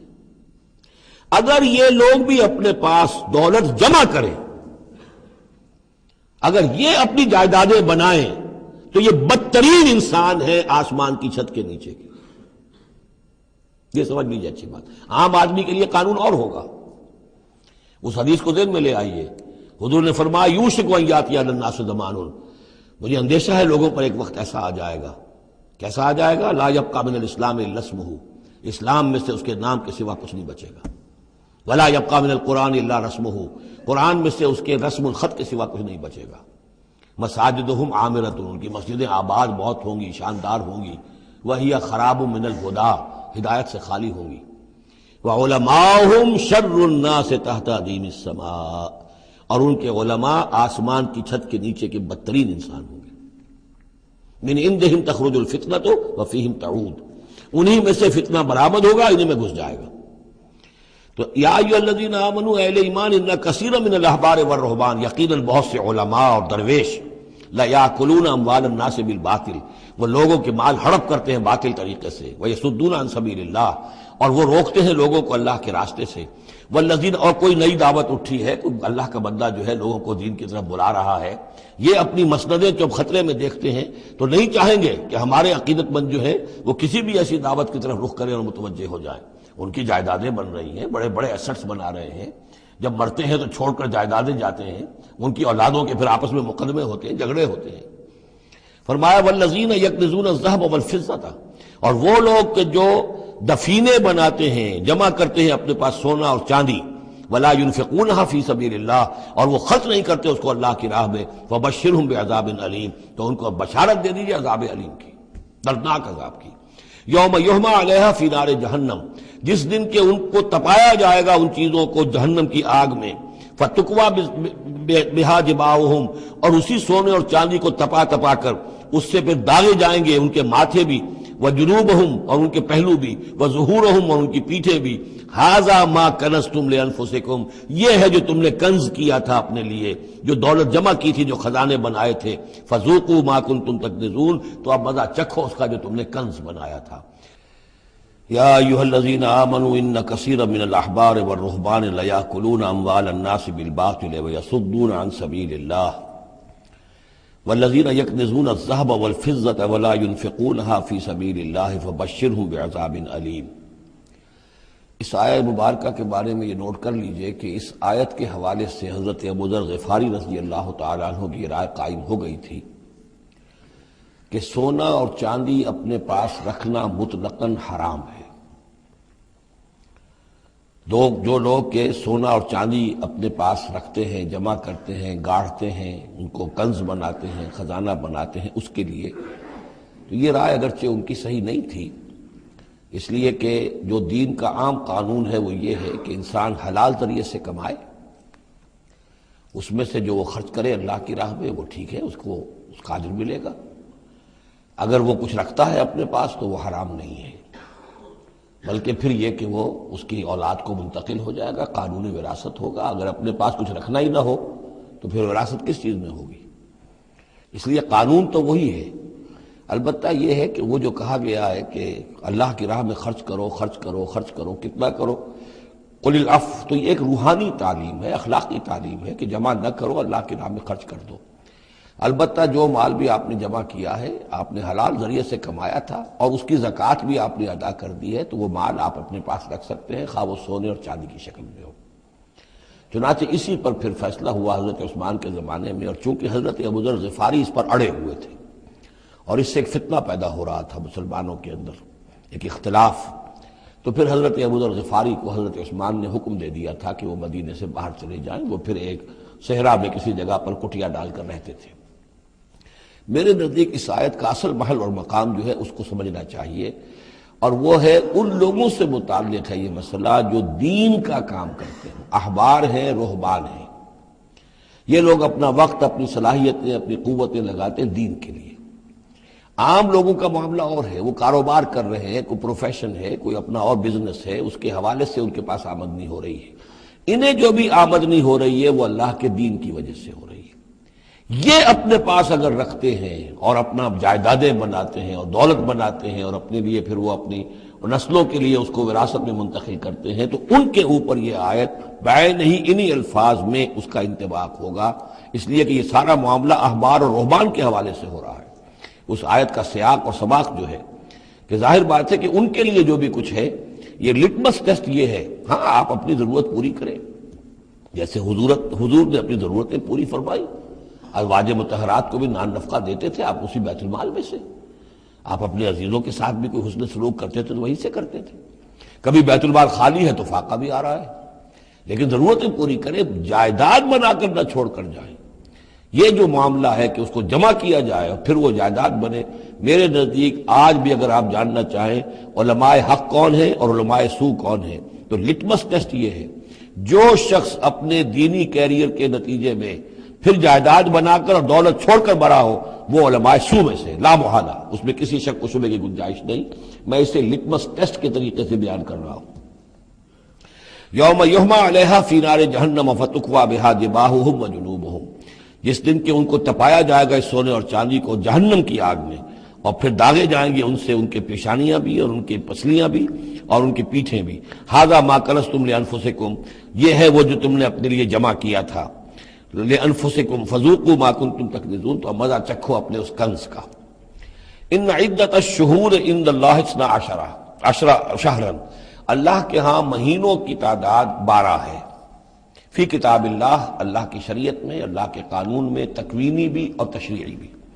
یوم خلق السماوات والارض، جس دن سے کہ اللہ تعالیٰ نے پیدا کیا آسمانوں اور زمین کو، منہا اربعۃ حرم، ان میں سے 4 مہینے ہیں محترم، جن کو کہ اشہر حرم کہتے ہیں، جن میں جنگ وغیرہ جو ہے وہ جائز نہیں تھی۔ ذالک الدین القیم، یہ ہے سیدھا دین، ہمیشہ کا ضابطہ اور قانون۔ فلا تظلموا فیہن انفسکم، تو ان کے معاملے میں اپنے اوپر ظلم نہ کرو۔ وہ ظلم کیا کرتے تھے؟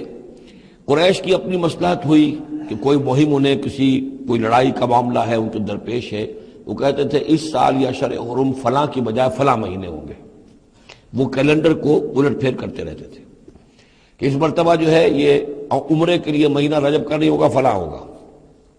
اس حوالے سے وہ کیلنڈر جو تھا ڈسٹربڈ تھا، لیکن ہوا ایسا ہے قدرت خداوندی سے کہ جس سال آپ نے آخری حج کیا ہے، حجۃ الوداع، تو اس سال وہ ساری جو غلطیاں ہوتی ہیں اس کے بعد وہ جو اس کا مجموعی اور آخری نتیجہ یہ تھا کہ صحیح جگہ پر وہ کیلنڈر آ گیا تھا۔ اسی لیے حضور نے اپنے خطبہ حجۃ الوداع میں کہا ہے کہ استدار الزمان کہیئتہ یوم خلق اللہ السماوات والارض، یہ زمانہ اور یہ کیلنڈر جو ہے، تقویم جو ہے، یہ پورا چکر لگا کر ساری غلطیوں اور ترمیموں میں سے ہو کر اب ٹھیک اسی جگہ پر پہنچ گئی ہے جس مقام پر کہ اللہ نے، جس تقویم پر کہ اللہ تعالیٰ نے آسمان اور زمین کو پیدا کیا تھا، اور آج کے بعد سے ان مہینوں کے اندر کوئی الٹ پھیر نہیں ہو سکے گا۔ وَقَاتِلُوا الْمُشْرِكِينَ كَافَّةً كَمَا يُقَاتِلُونَكُمْ كَافَّةً، اور مشرکوں سے بھی جنگ کرو ایسے ہی سب کے ساتھ جیسے کہ وہ تم سے جنگ کرتے ہیں، جڑ کر ہر حال میں اور جمع ہو کر۔ وَاعْلَمُوا أَنَّ اللَّهَ مَعَ الْمُتَّقِينَ، اور جان لو کہ اللہ تعالیٰ جو ہے متقین کے ساتھ ہے۔ نَسِيُّ زِيَادَةٌ فِي الْكُفْرِ، یہ جو مہینوں کو ہٹا دینا تھا ادھر سے ادھر، یہ پھیر دینا جو ہے اشر حرم کا، یہ بڑھائی ہوئی بات ہے کفر کی۔ یضل بہ الذین کفروا، اس کے ذریعے سے گمراہ ہوئے ہیں وہ لوگ جنہوں نے کفر کیا۔ یحلونہ عاما، حلال کر لیتے ہیں اس مہینے کو ایک سال، ویحرمونہ عاما، اور ایک سال اسے حرام قرار دے دیتے ہیں۔ لیواطئوا عدۃ ما حرم اللہ، تاکہ تعداد پوری کر لیں اس کی جو اللہ نے حرام ٹھہرائے ہیں۔ 4 مہینے حرام ہیں آگے پیچھے پھیر کر، لیکن تعداد پوری کر دی۔ فَيُحِلُّوا مَا حَرَّمَ اللَّهُ، اس کا نتیجہ کیا نکلتا ہے کہ جو اللہ کی طرف سے محترم مہینہ تھا وہ ان کے حساب سے، ان کی غلطی سے پھر وہ حلال ہو جاتا ہے، پھر حلال کر لیتے ہیں وہ مہینہ جو اللہ نے حرام کیا ہے۔ زُيِّنَ لَهُمْ سُوءُ أَعْمَالِهِمْ، اسی طریقے سے ان کے جو برے اعمال ہیں ان کے لیے مزین کر دیے گئے، کھبا دیے گئے ان کی نگاہوں میں۔ وَاللَّهُ لَا يَهْدِي الْقَوْمَ الْكَافِرِينَ، اور اللہ کافروں کو ہدایت نہیں دیتا۔ یہاں وہ 5 رکوع ختم ہوئے ہیں کہ جن کا تعلق ہے نبی اکرم صلی اللہ علیہ وسلم کی بعثت خاصہ الی اہل العرب، اس کی تکمیل ہو گئی، اس کے مقاصد پورے ہو گئے، اس کے ضمن میں آخری احکام دے دیے گئے۔ اب جہاں سے جو شروع ہو رہا ہے 6 رکوع سے، یہ میں نے آپ کو بتایا تھا کہ یہ غزوہ تبوک کا مسئلہ ہے، اس کا پس منظر بھی بیان کر چکا ہوں۔ سن 6 میں صلح حدیبیہ ہوئی، حضور صلی اللہ علیہ وسلم نے اس کے بعد آپ اپنے پیغامبر، ایلچی، اپنے خطوط، نامہ ہائے مبارک بھیجے۔ باقی جگہوں پر جو ہوا سو ہوا، لیکن ایک شخص نے کہ جو رئیس بصرہ تھا، شرحبیل بن عامر غسان کا، اور یہ تھا رومن امپائر کے تابع، ان کا باج گزار تھا، اس نے حضور کا جو وہاں گیا تھا نامہ بر خط لے کر گئے تھے حضرت حارث بن عمیر ازدی رضی اللہ تعالی عنہ، انہیں قتل کر دیا، شہید کر دیا۔ سفیر کا قتل جو ہے وہ گویا کہ اعلان جنگ ہوتا ہے، لہذا حضور نے ایک لشکر تیار کیا، 3000 مسلمانوں کو جمع کیا، حضرت زید بن حارثہ کو ان کے اوپر امیر بنایا، اور لشکر بھیجا موتا کی طرف۔ یہ جنگ موتا ہوئی ہے سن 8 میں، جمادی الاولیٰ سن 8 میں جنگ موتا ہوئی ہے۔ اس میں ہوا یہ کہ وہاں سے رومیوں کا لشکر آ گیا 1 لاکھ کا، اور مسئلہ یہ پیدا ہوا کہ اب ہمیں مقابلہ کرنا چاہیے یا نہیں، لیکن مسلمانوں نے کہا کہ ہم تو شہادت کے شائق ہیں، شہادت ہے مطلوب و مقصود مومن، نہ مال غنیمت نہ کشور کشائی۔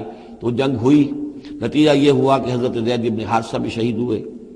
پھر حضور نے پہلے ہی بتا دیا تھا کہ اگر وہ شہید ہو جائیں تو پھر جعفر ابن ابی طالب جو حضور کے چچا داد بھائی تھے حضرت جعفر طیار، پھر وہ ہوں گے کمانڈر، انہوں نے چارج لیا، وہ بھی شہید ہو گئے۔ ان کے بعد حضور نے فرمایا تھا کہ عبداللہ ابن رواحہ انصاری ہوں گے، انہوں نے چارج سنبھالا، وہ بھی شہید ہو گئے۔ پھر آخر کار حضرت خالد ابن ولید نے خود اپنے ہاتھ میں کمان سنبھالی، اور کسی طریقے سے وہ اپنے اس لشکر کو بچا کر لے آئے۔ تو یہ صورتحال ہوئی جنگ موتا کی۔ اس کے بعد نبی اکرم صلی اللہ علیہ وسلم نے پھر اعلان عام کیا کہ اب میں خود جاؤں گا، اور اب وہ جنگ تبوک کا مسئلہ ہوا کہ اب تمام مسلمان، ہر صاحب ایمان کے لیے میرے ساتھ نکلنا ضروری ہے، ہم تبوک تک جائیں گے۔ تبوک آخری سرحد تھی کہ جو رومن امپائر جہاں سے شروع ہو جاتی تھی، یہ حجاز کا آخری شہر ہے، مدینے سے جہاں تک میرا اندازہ ہے کوئی 300 ساڑھے 300 میل شمال میں ہے، اور بڑا سخت جو ہے صحرا درمیان میں آتا ہے۔ شدید گرمی کا موسم تھا، شدید گرمی کا موسم، تب طویل سفر، ادھر فصل تیار تھی کہ کھجوریں پکی ہوئی تھی، اگر انہیں اتاریں گے نہیں وقت پر تو ضائع ہو جائے گی، اور اگر سب مرد چلے جاتے ہیں تو عورتیں تو کھجوریں نہیں اتار سکتی، یہ کھجور کا اتارنا جو ہے پھل کا وہ آسان کام نہیں ہوتا۔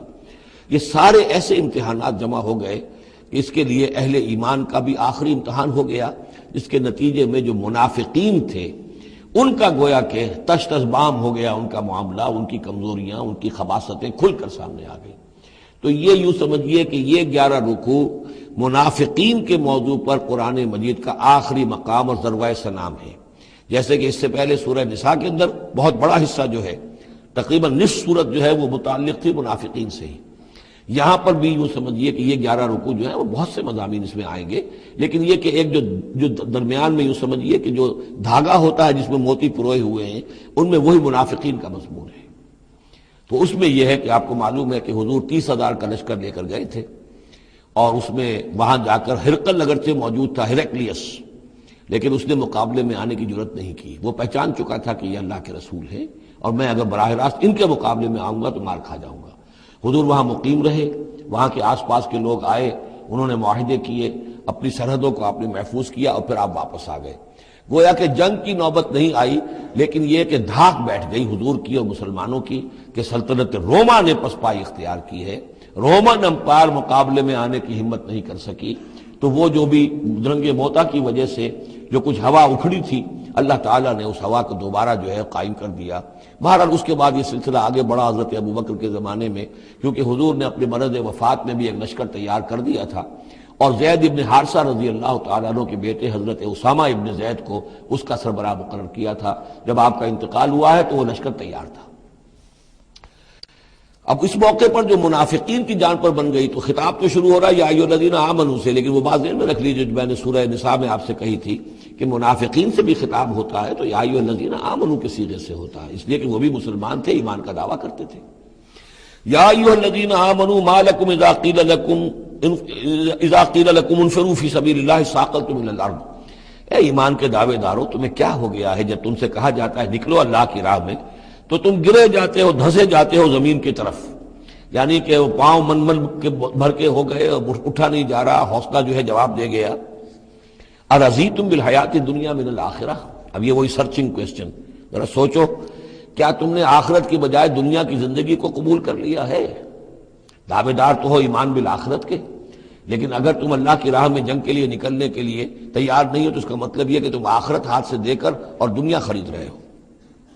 فما متاع الحیات الدنیا فی الآخرۃ الا قلیل، تو جان لو کہ دنیا کی پوری زندگی کا ساز و سامان آخرت کے مقابلے میں کچھ بھی نہیں ہے، نہ ہونے کے برابر ہے، بہت قلیل۔ الا تنفروا، اگر نہیں نکلو گے اللہ کی راہ میں، یعذبکم عذابا علیما، تمہیں عذاب دے گا، دردناک عذاب، ویستبدل قوما غیرکم، اور تمہیں ہٹا کر کسی اور قوم کو لے آئے گا۔ اس نے اپنے دین کا جھنڈا اٹھوانا ہے، تم نہیں اٹھاتے، تمہیں دفع کرے گا، ریجیکٹ کرے گا، مردود کر دے گا، اور کسی اور قوم کو لے آئے گا۔ ولا تضروہ شیئا، اور تم اللہ کا کوئی نقصان نہیں کر سکو گے۔ واللہ علی کل شیء قدیر، اللہ ہر چیز پر قادر ہے۔ الا تنصروہ، اگر تم ان کی مدد نہیں کرو گے یعنی حضور کی، فقد نصرہ اللہ، تو اللہ نے تو مدد کی ان کی۔ اذ اخرجہ الذین کفروا ثانی اثنین اذ ہما فی الغار، جبکہ کافروں نے انہیں اپنے گھر سے اور مکے سے نکلنے پر مجبور کر دیا تھا، جبکہ دو میں کے دوسرے تھے، دو ہی تھے، حضور تھے اور حضرت ابوبکر تھے رضی اللہ تعالی عنہ۔ اذ ہما فی الغار، جبکہ وہ دونوں غار میں تھے۔ اذ یقول، یہ غار ثور کا واقعہ ہے۔ اذ یقول لصاحبہ لا تحزن، جب حضرت ابوبکر نے رضی اللہ تعالی عنہ یہ کہا کہ حضور یہ تو پہنچ گئے ہیں غار کے دہانے تک، اگر کسی نے ذرا بھی نیچے جھانک لیا تو ہم نظر آ جائیں گے۔ تو حضور نے فرمایا لا تحزن، فکر نہ کرو، ان اللہ معنا، اللہ ہمارے ساتھ ہے۔ فانزل اللہ سکینتہ علیہ، تو اللہ تعالیٰ نے تسکین اور سکون نازل کر دیا ان پر۔ وایدہ بجنود لم تروہا، اور ان کی مدد فرمائی ان لشکروں سے جنہیں تم نہیں دیکھتے۔ وجعل کلمۃ الذین کفروا السفلی، اور جس کا نتیجہ یہ نکلا ہے کہ کافروں کا کلمہ جو ہے وہ نیچا پڑ چکا ہے، پورے جزیرہ نماء عرب کے اندر اللہ کا دین جو ہے غالب آ چکا ہے۔ وجعل کلمۃ الذین کفروا السفلی، اللہ نے بنا دیا ہے کافروں کی بات کو سب سے نیچے۔ وَكَلِمَةُ اللَّهِ هِيَ الْعُلْيَا، اور اللہ کا کلمہ تو سب سے اونچا ہے ہی۔ وَاللَّهُ عَزِيزٌ حَكِيمٌ، اللہ تعالیٰ زبردست ہے، حکمت والا۔ انفروا خفافا وثقالا، نکلو خواہ ہلکے خواہ بوجھل۔ یہ ہلکے اور بوجھل کے دو پہلو ہو سکتے ہیں، یا تو داخلی طور پر بوجھل دل کے ساتھ نکلو، یا آمادگی کے ساتھ نکلو، نکلنا پڑے گا۔ اب یہ نکلنا فرض عین ہے، یہ نفیر عام ہے۔ وہ بات گئی جبکہ صرف تحریض تھی، تحریض تھی، ترغیب تھی، وہ دور ختم ہوا۔ اب نکلنا پڑے گا، اس جنگ میں نفیر عام ہے، چاہے بوجھل دل کے ساتھ نکلو اور چاہے کھلے دل کے ساتھ اور آمادگی کے ساتھ نکلو۔ اور اس کے ایک معنی یہ بھی ہو سکتے ہیں، چاہے تمہارے پاس ساز و سامان کافی ہے تب بھی نکلو، کم ساز و سامان ہے تب بھی نکلو۔ تو خارجی طور پر بھی ہو سکتا ہے یہ بوجھل اور ہلکا، اور داخلی طور پر بھی۔ وَجَاهِدُوا بِأَمْوَالِكُمْ وَأَنفُسِكُمْ فِي سَبِيلِ اللَّهِ، اور جہاد کرو اللہ کی راہ میں اپنے اموال سے اور اپنی جانوں سے۔ ذَلِكُمْ خَيْرٌ لَكُمْ إِن كُنتُمْ تَعْلَمُونَ، یہی تمہارے لیے بہتر ہے اگر تم علم رکھتے ہو۔ لَوْ كَانَ عَرَضًا قَرِيبًا، اگر انہیں توقع ہوتی کہ مال قریب ہی ہے، قریب ہی ہمیں مال مل جائے گا، غنیمت مل جائے گی، وَسَفَرًا قَاصِدًا، اور اس کے لیے سفر بھی جو ہے وہ چھوٹا ہے، بڑا نہیں ہے، لَاتَّبَعُوكَ، تو یہ سب اے نبی آپ کی پیروی کرتے، آپ کے ساتھ چلتے۔ وَلَكِنْ بَعُدَتْ عَلَيْهِمُ الشُّقَّةُ، لیکن ان کو تو بڑی بھاری پڑ رہی ہے، بڑی دور کی مسافت نظر آ رہی ہے، اتنا دور۔ اور اس میں اعلان کر دیا تھا حضور نے، حالانکہ فتح مکہ کے موقع پر بھی حضور نے خفیہ رکھی تھی اپنی ساری اسکیم، اور عام طور پر جنگوں میں یہ ہوتا ہے، اپنی پوری اسکیم کا اعلان تو نہیں ہوتا، لیکن غزوہ تبوک میں آپ نے اعلان کیا تھا کہ ہم جا رہے ہیں، سلطنت روما سے ٹکراؤ ہے، تبوک تک ہمیں جانا ہے، کوئی چیز آپ نے راز نہیں رکھی، تاکہ جو شخص بھی ہے وہ سمجھ لے، اس کے لیے پوری تیاری کرے، داخلی بھی خارجی بھی، ساز و سامان کی بھی، اپنے حوصلے کو بھی دیکھ لے، لیکن یہ کہ بہرحال نکلنا فرض ہے۔ لو كان عرضا ولكن بعدت عليهم الشقة وسيحلفون بالله لما استطعنا لخرجنا معكم، اور یہ عنقریب قسمیں کھائیں گے اللہ کی کہ اگر ہمارے اندر استطاعت ہوتی ہم ضرور نکلتے، اب مجبوری ہے، فلاں مجبوری ہے، فلاں مجبوری ہے۔ یہلکون انفسهم، یہ اپنے آپ کو ہلاک کر رہے ہیں، واللہ یعلم انہم لکاذبون، اور اللہ تعالیٰ کو معلوم ہے کہ یہ جھوٹ بول رہے ہیں۔ عفا اللہ عنک لما اذنت لهم، اے نبی آپ کو اللہ معاف فرمائے، یا اللہ نے آپ کو معاف کر دیا، آپ نے انہیں کیوں اجازت دے دی؟ یعنی کوئی منافق آیا، کوئی اور آیا، حضور یہ مجبوری ہے، بیوی بیمار ہے، کوئی دیکھ بھال کرنے والا نہیں ہے، تو مجھے اجازت دے دی، اچھا بھائی جاؤ۔ حضور کی طبیعت میں بھی نرمی تھی اور آپ نے اجازت دے دی۔ اب جب اجازت مل گئی، اس نے کہا میں نے تو اجازت لے لی ہے، وہ کور بن گیا، اس کے نفاق کا پردہ چاک نہیں ہوا۔ حالانکہ حضور اجازت نہ دیتے تب بھی اس نے نہیں جانا تھا، لیکن نہیں جانا تھا تو معلوم تو ہو جاتا کہ اس نے رسول کی بات کا جو ہے وہ معصیت کی ہے، نافرمانی کی ہے، اس کے نفاق کا پردہ جو ہے وہ پڑا رہ گیا، وہ پردہ اٹھ جاتا۔ عفا اللہ عنک، اللہ کو معاف کرے، یا اللہ نے آپ کو معاف کر دیا، لما اذنت لهم، کیوں آپ نے ان کو اجازت دے دی؟ حتی یتبین لک الذین صدقوا وتعلم الکاذبین، یہاں تک کہ آپ کے لیے واضح ہو جاتا کون صادق الایمان ہے، کون سچے مسلمان ہیں، اور آپ جان لیتے کون جھوٹے ہیں۔ اس لیے کہ انہوں نے پھر بھی نہیں جانا تھا، آپ اجازت نہ دیتے تب بھی رہ جانا تھا، اور اس سے یہ ہے کہ ان کے نفاق کا پردہ جو ہے وہ فاش ہو جاتا۔ لا یستأذنک الذین یؤمنون باللہ والیوم الآخر، وہ لوگ جو اللہ اور یوم آخر پر ایمان رکھتے ہیں وہ آپ سے اجازت کے طالب ہو ہی نہیں سکتے۔ ان یجاہدوا فی اموالہم وانفسہم، کیا وہ اس سے اجازت مانگیں گے کہ انہیں معاف کر دیا جائے اللہ کی راہ میں جہاد نہ کرنے سے جانوں اور مال کے ساتھ؟ ایمان کا تو لازمی تقاضا ہے۔ پھر وہی وہ جو ڈیفینیشن میں نے آپ کو بتائی سورہ حجرات میں، انما المؤمنون الذین آمنوا باللہ ورسولہ ثم لم یرتابوا وجاہدوا باموالہم وانفسہم فی سبیل اللہ، وہ تو اس کا جزو لازم ہے، شرط لا ینفک ہے۔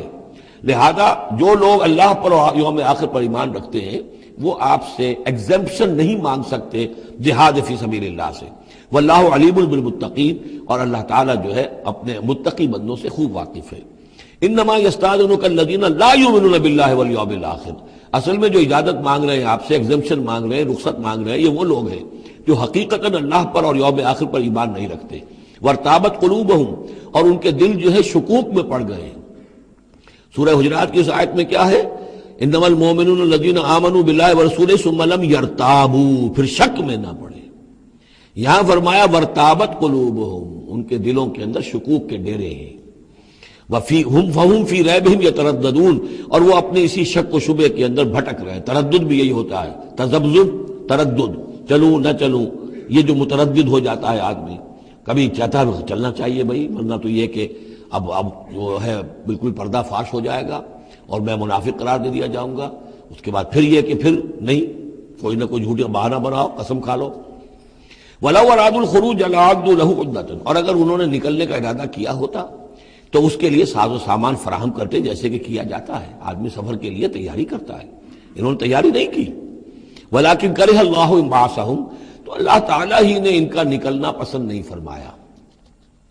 فَثَبَّتَهُمْ، اور ان کو بوجھل کر دیا، ان کو روک دیا۔ وَقِيلَ اقْعُدُوا مَعَ الْقَاعِدِينَ، اور ان سے کہہ دیا گیا رہو، بیٹھ رہنے والوں کے ساتھ تم بھی بیٹھ رہو۔ اس کی حکمت آگے آئے گی۔ لو خرجوا فیکم، اگر یہ نکلتے آپ کے ساتھ، اے مسلمانوں تمہارے ساتھ ما زادوکم الا خبالا، تو نہ اضافہ کرتے تمہارے لیے مگر خرابی کا۔ دلوں میں روگ تھا، وہاں جا کے فتنے اٹھاتے، آپس میں لڑاتے، کوئی اور کچھ کرتے، لہذا ان کا بیٹھنا بھی حکمت پر مبنی ہے، اللہ تعالیٰ کی طرف سے، گویا کہ اس میں بھی ایک خیر ہے، گویا کہ بندہ مومن کے لیے تو خیر ہی خیر ہے، ادھر بھی خیر ادھر بھی خیر، لیکن منافق کے لیے شر ہی شر ہے، ادھر بھی شر ادھر بھی شر۔ لو خرجوا فیکم، اگر یہ نکلتے تمہارے ساتھ، ما زادوکم الا خبالا، تو یہ نہ اضافہ کرتے تمہارے لیے مگر برائی کا، خرابی کا، ولا اوضعوا خلالکم، اور یہ گھوڑے دوڑاتے تمہارے مابین، یبغونکم الفتنہ، تمہارے لیے فتنے پیدا کرنے کے لیے، وفیکم سماعون لہم، اور تمہارے اندر ان کے بعض جاسوس بھی ہیں، یا تمہارے اندر بعض لوگ ہیں جو ان کی باتیں بڑی توجہ سے سنتے ہیں۔ یہ دونوں ترجمے ہوں گے، واللہ علیم بالظالمین، اور اللہ تعالیٰ ظالموں سے خوب واقف ہے۔ یعنی تمہارے اندر ہے مسلمانوں بعض نیک دل، وہ منافق نہیں ہیں، نیک دل سادہ رو مسلمان ہیں جو ان سے حسن ظن رکھتے ہیں، ان سے کوئی تعلق رکھتے ہیں، دوستی رکھتے ہیں، ان کی بات توجہ سے سنتے ہیں۔ تو اگر یہ ہوتے تمہارے لشکر میں ساتھ اور یہ کوئی فتنہ اٹھاتے تو وہ جو سادہ رو مسلمان تھے وہ ان کی بات سن کر کسی فتنے میں مبتلا ہو سکتے تھے۔ اور ایک ترجمہ وہ ہے کہ ان میں جاسوس موجود ہیں۔ لقد ابتغوا الفتنة من قبل، یہ اس سے پہلے بھی فتنے اٹھاتے رہے ہیں۔ وَقَلَّبُوا لَكَ الْأُمُورِ، یہی لفظ فتنہ آیا اس حدیث میں جو میں سنا چکا ہوں آپ کو۔ علماء سوء کا کردار کیا ہو جاتا ہے؟ علماءہم شر الناس تحت عدیم السماء من عندہم تخرج الفتنة وفیہم تعود۔ جھگڑے، لڑائیاں، فتوے اور ایک دوسرے کی وہ تفرقہ جو ہے اور اس کے اندر شدت ہے، یہ کام ہے۔ لقد ابتغوا الفتنة من قبل، یہ فتنے اٹھاتے رہے پہلے بھی۔ وقلبوا لك الامور، اور اپنی امکانی حد تک اے نبی آپ کے لیے معاملات کو تلپٹ کرنے کی کوشش کرتے رہے، بدلتے رہے۔ حتی جاء الحق، یہاں تک کہ حق آ گیا جزیرہ نماء عرب میں، تو فیصلہ ہو گیا، اللہ کے دین کا غلبہ ہو گیا۔ وظہر امر اللہ، اللہ کا امر ظاہر ہو گیا، غالب ہو گیا۔ وہم کارہون، جبکہ انہیں یہ پسند نہیں تھا، یہ تو ابھی چاہتے تھے کہ دین کا غلبہ اس طرح سے نہ ہو۔ ومنہم من یقول اذن لی ولا تفتنی، ان میں سے وہ بھی ہے جو کہتا ہے کہ حضور مجھے اجازت دے دیجئے اور مجھے فتنے میں نہ ڈالیے۔ یہ بہت ہی مردود شخص تھا، جد ابن قیس لعنت اللہ علیہ، یہ منافقین میں سے تھا۔ یہ آیا اور اس نے بڑا استہزاء کا انداز اختیار کیا حضور کے ساتھ، حضور مجھے تو آپ اجازت دے دیجئے۔ کیوں بھائی، کیا معاملہ ہے، کیا مجبوری ہے؟ حضور میں ذرا حسن پرست قسم کا انسان ہوں، اور وہ شام کی طرف آپ جا رہے ہیں، شامی عورتیں بہت خوبصورت ہوتی ہیں، تو میں تو اپنے اوپر قابو نہیں رکھ سکوں گا، میں فتنے میں مبتلا ہو جاؤں گا، تو آپ مجھے فتنے سے بچا لیں۔ وَمِنْهُمْ مَنْ يَقُولُ اذن لِّي وَلَا تَفْتِنِّي، اور ان میں سے وہ بھی ہے جو کہتا ہے کہ مجھے تو اجازت دے دیجئے، ایکسپٹ کر دیجئے، اور مجھے فتنے میں نہ ڈالیے، میں آپ کے ساتھ جاؤں گا تو فتنے میں پڑ جاؤں گا۔ أَلَا فِي الْفِتْنَةِ سَقَطُوا، آگاہ ہو جاؤ، فتنے میں تو پڑ چکے، اور فتنہ کون سا ہوگا؟ جو بدبخت اس قسم کا معاملہ کر رہا ہے، بدترین فتنے کا شکار تو ہو چکا۔ وَإِنَّ جَهَنَّمَ لَمُحِيطَةٌ بِالْكَافِرِينَ، اور یقیناً جہنم جو ہے ان کافروں کا احاطہ کیے ہوئے ہے۔ ان تصبک حسنۃ تسوء، اے نبی اگر آپ کو کوئی اچھی بات پہنچتی ہے، کوئی فتح ہوتی ہے، کوئی خیر آتا ہے، کوئی اچھی خبر آتی ہے، تسوء انہیں بری لگتی ہے۔ وَإِن تُصِبْكَ مُصِیبَةٌ، اگر کوئی تکلیف آ جاتی ہے، ناگوار پوزیشن، صورتحال، یقولوا قد اخذنا امرنا من قبل، تو کہتے ہیں جی ہم نے تو اپنا معاملہ پہلے ہی درست کر لیا تھا، ہم کوئی بے وقوف تھوڑا ہی ہے، ان لوگوں کی طریقے سے جو ہے اتنے جو ہے ہم رسک نہیں لیتے، ہم نے پہلے اس سے اپنی حفاظت کا بندوبست کر لیا تھا۔ یقولوا قد اخذنا امرنا من قبل ویتولوا وهم فرحون، اور وہ پیٹھ پھیرتے ہیں اور بڑے شاداں فرحاں ہوتے ہیں کہ مسلمانوں پر مصیبت آ گئی اور ہم بچ گئے۔ قل لن یصیبنا الا ما كتب اللہ لنا، یہ آیتیں تو ہر شخص کو یاد کر لینی چاہیے۔ یہ دو آیتیں بندہ مومن کے لیے بہت بڑا ہتھیار ہیں، بہت بڑا اسلحہ ہے۔ کہو لن یصیبنا الا ما كتب اللہ لنا، اے بدبختو ہم پر کوئی مصیبت نہیں آ سکتی سوائے اس کے جو اللہ نے ہمارے لیے لکھ دی ہو۔ ہوا مولانا، وہ ہمارا مولا ہے، اگر اس کی طرف سے تکلیف آ جائے، دوست کی طرف سے تکلیف آ جائے کہ ہرچہ ساقی ما ریخت عین الطافظ، میرا ساقی میرے پیالے میں جو بھی ڈال دے اس کا لطف و کرم ہی ہے، تو اللہ کی طرف سے جو آئے سر تسلیم خم ہے جو مزاج یار میں آئے۔ نہ شود نصیب دشمن کے شود ہلاک تیغت، سر دوستاں سلامت کے تو خنجر آزمائی۔ اہل ایمان کا تو معاملہ یہ ہونا چاہیے، قل لن یصیبنا الا ما کتب اللہ لنا هو مولانا، وہ ہمارا مولا ہے، اس کے اذن کے بغیر پتہ تک نہیں ہل سکتا، تو ہمیں ڈر کس کا ہو؟ وعلی اللہ فلیتوکل المؤمنون، اور اللہ ہی پر توکل کرنا چاہیے اہل ایمان کو۔ قل هل تربصون بنا الا احدى الحسنیین، ان سے کہو ہمارے بارے میں تم کن چیزوں کا انتظار کر سکتے ہو سوائے دو نہایت عمدہ چیزوں کے۔ یہ حسنیین کیا ہے؟ احسن، احسن افعل التفضیل ہوا، اس سے مؤنث بنا حسنا، حسنا کا تثنیہ بنا تو حسنیین، دو نہایت احسن صورتوں کے سوا ہمارے لیے تیسری ہے ہی نہیں۔ کیا مطلب؟ ہم سب اللہ کی راہ میں شہید ہو جائیں، احسن، ہم کامیاب ہو کر آ جائیں، احسن، تیسری کیا بات ہے؟ تو ہمارے تو خیر ہی خیر ہے، ڈراتے ہمیں کس سے ہو؟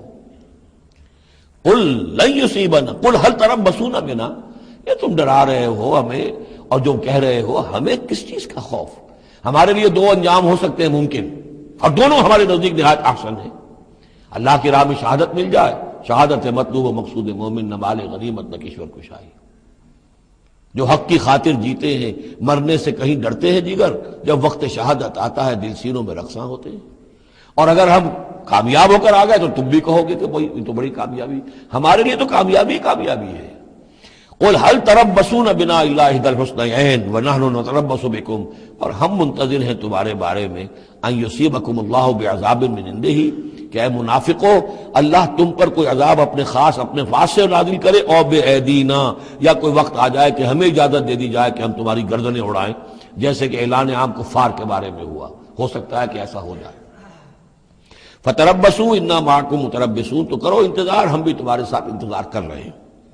قل انفقوا طوعا وكرها، اب یہ ایک اور بات ہوتی ہے جی میں جا تو نہیں سکتا، یہ چندہ حاضر ہے، کچھ پیسے جو ہے میں لے آیا ہوں، ساز و سامان، لیکن مجھے آپ ایگزمپٹ کر دیں، یہ چندہ قبول کر لیں۔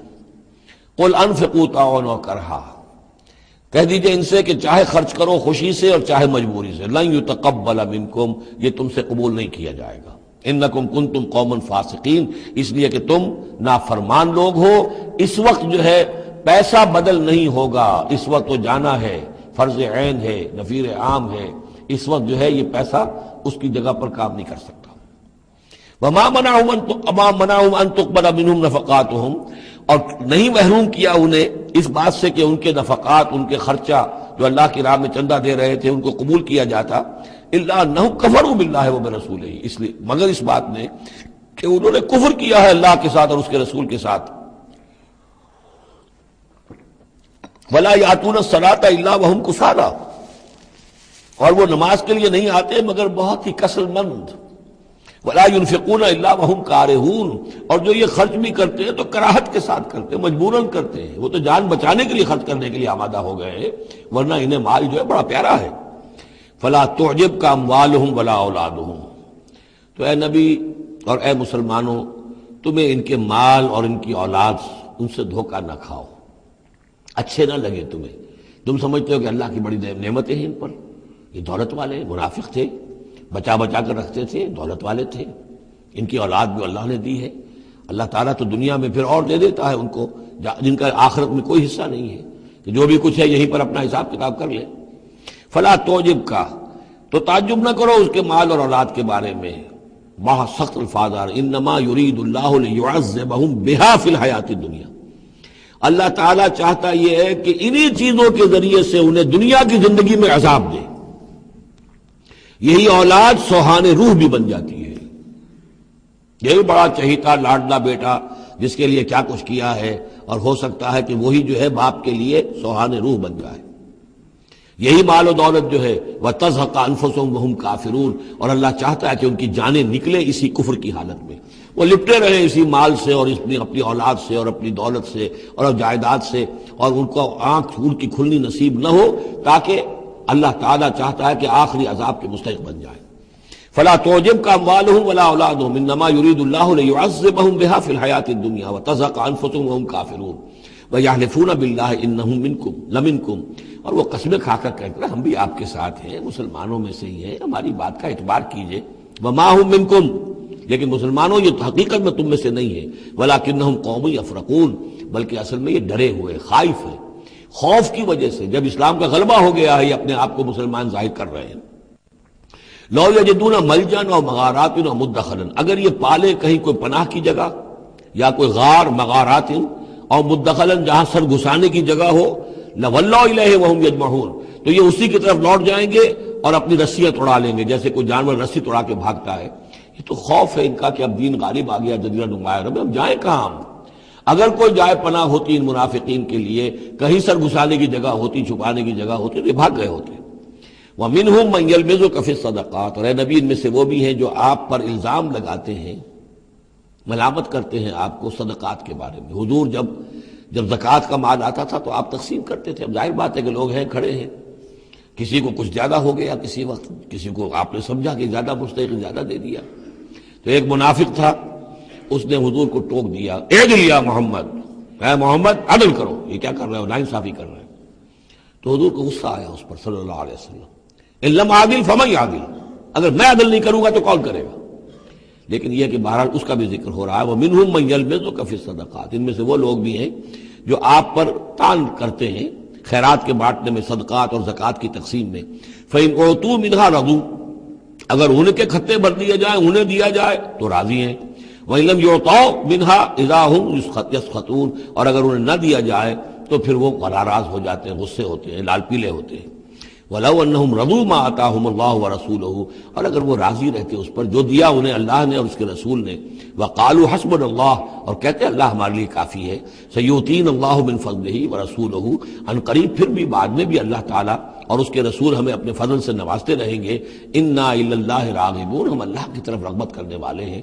اگر یہ کہتے، کاش کہتے تو کتنا اچھا ہوتا۔ اب یہاں ان صدقات کی مدیں بیان کر دی ہیں، جو زکوٰۃ کی یہی آیت ہے، مشہور آیت کہ صدقات جو زکوٰۃ کی جو مدیں ہیں وہ کون کون سی ہیں۔ انما صدقات، زکوٰۃ جو ہے تو سب سے پہلے للفقراء، مفلسوں کے لیے، والمساکین، محتاجوں کے لیے، والعاملین علیہا، اور جو بھی زکوٰۃ کا بندوبست کریں گے، زکوٰۃ جمع کریں گے، تحصیلدار ہوں گے، زکوٰۃ کا حساب کتاب رکھیں گے، زکوٰۃ تقسیم کریں گے، وہ اس کے عاملین علیہا ہیں، ان کی تنخواہیں اس میں سے دی جائیں گی۔ والمؤلفۃ قلوبہم، اور تالیف قلب کے لیے، کچھ لوگ ہوتے تھے جب تک ایک تحریک اور دعوت چل رہی ہے، بعض لوگ ہوتے ہیں معاشرے کے اندر صاحب حیثیت ہوتے ہیں، انہیں کچھ دے دلا دیا جائے تو ان کی مخالفت کم ہو جاتی ہے، ساتھی نہ بنے، کم سے کم یہ کہ ان کا مخالفت کا زور شور جو ہے کم ہو جائے، تو یہ تالیف قلب کے لیے۔ یہ مد جب اسلام غالب ہو چکا تو اس کے بعد سے ختم ہو گئی۔ اس کے بارے میں فقہا کا کہنا یہ اس وقت تک تھا جب تک کہ ابھی وہ تحریک اور دعوت چل رہی تھی، لیکن ویسی ہی سچویشن پھر کبھی دوبارہ پیدا ہو سکتی ہے تو پھر یہ مد جو ہے اس کے اندر یہ شامل ہو جائے گی۔ وفی الرقاب، گردنوں کے چھڑانے میں، اور گردنوں کے چھڑانے میں کسی پر تاوان آ گیا ہے، کوئی شخص جو ہے وہ مقروض اتنا ہو گیا ہے کہ اس سے نہیں نکل پا رہا ہے، لہذا ایک یہ کہ لم سم مدد کر کے اسے گویا کہ اس کی گردن چھڑا دی جائے۔ والغارمین، جن پر تاوان بھرنا پڑے۔ وفی سبیل اللہ، اور ایک مد جو ہے فی سبیل اللہ بھی ہے، مطلب یہ ہے کہ اللہ کی راہ میں جہاد، دعوت اور اقامت دین کی جد و جہد میں بھی یہ رقم خرچ ہو سکتی ہے، لیکن اولین مستحق یہ ہے۔ انفاق فی سبیل اللہ خود اللہ کل کا کل دین کے لیے ہے، اللہ کے دین کے لیے، دعوت، تبلیغ اور جو بھی اقامت دین کی جد و جہد ہے اس کے لیے۔ لیکن یہ جو صدقات ہیں، اور زکوٰۃ بھی صدقات ہی میں شامل ہے، ان میں اولاً جو مستحق ہیں وہ ہیں غرباء اور یتیم اور مساکین اور بیوائیں، جو بھی ہیں محتاج ہیں، یہ ان کے زیادہ پہلے حقدار ہیں۔ البتہ یہ کہ اگر کسی شخص کے پاس اس طرح کی رقم بچ جائے کہ جو اس کے قریب میں جو بھی رشتہ دار ہیں، غرباء ہیں، یتامہ ہیں، مساکین ہیں، ان کو دے چکا ہے، اور وہ باقی وہ کسی دین کے کام میں دینا چاہے تو دے سکتا ہے۔ وفی سبیل اللہ وابن السبیل، اور مسافر کے لیے۔ فریضۃ من اللہ، یہ اللہ تعالیٰ کی طرف سے معین ہو گیا ہے۔ یہی لفظ آیا ہے بار بار سورہ نساء میں، جہاں کے جو احکام آئے تھے وراثت کے۔ واللہ علیم الحکیم، اور اللہ تعالیٰ سب کچھ جاننے والا ہے، کمال حکمت والا۔ ومنہم الذین یؤذون النبی، ان میں سے وہ لوگ بھی ہیں جو نبی کو ایذا پہنچاتے ہیں۔ ویقولون هو اذن، اور وہ کہتے ہیں یہ تو نرے کان ہی کان ہیں۔ ایک تو محاورہ ہمارے یہاں کان کا کچا ہونا وہ اور معنی میں ہے، لیکن یہ کہتے تھے کہ ہم نے جا کر جھوٹ بولا، حضور میری بیوی بیمار ہے، اور انہوں نے مان لیا۔ معلوم ہوتا ہے کہ یہ دماغ میں کچھ نہیں ہے ان کے، یہ کان ہی کان ہے، بھیجے ہوئے خدا نہیں ہے دماغ میں کچھ، یہ صرف جو کچھ کہہ دیتے ہیں مان لیتے ہیں، سن لیتے ہیں۔ ہوا اذن، یہ تو میرے کان ہے بس، یہ بھی حضور کی توہین۔ ومنهم الذين يؤذون النبي ويقولون هو اذن قل اذن خير لكم، کہہ دیجئے یہ کان تمہارے لیے بہتر ہے، بہتری کے لیے ہے، تمہاری خیریت اسی میں ہے۔ یؤمن باللہ و یؤمن للمؤمنین، یہاں پہ یہ ایمان کے ساتھ بے اور لام کا فرق واضح ہو جائے گا۔ وہ یقین رکھتے ہیں اللہ پر اور بات مان لیتے ہیں مومنوں کی، یہ ان کی شرافت ہے، یہ ان کی نجابت ہے، یہ ان کی مروت ہے۔ وہ جانتے ہیں تم جھوٹ بول رہے ہو لیکن نہیں کہتے کہ تم جھوٹ بول رہے ہو، یہ شرافت اور مروت کا معاملہ ہے، یہ نہیں ہے کہ انہیں معلوم نہیں ہے۔ بندہ مومن جو ہے وہ تو یہ ہے کہ اتقوا فراست المومن، مومن کی فراست سے ڈرو، فإنہ ینظر بنور اللہ، وہ اللہ کے نور سے دیکھتا ہے۔ تو جو عام مومن کا معاملہ یہ ہو تو رسول کا معاملہ کیا ہوگا؟ کیا انہیں پتہ نہیں چلتا تھا کہ جھوٹ بول رہے ہیں؟ لیکن آپ کی مروت اور شرافت۔ قل اذن خیر لکم یؤمن باللہ والیوم الآخر ویؤمن للمؤمنین ورحمۃ للذین آمنوا منکم، اور جو تم میں سے واقعی مومن ہیں ان کے حق میں رحمت ہے۔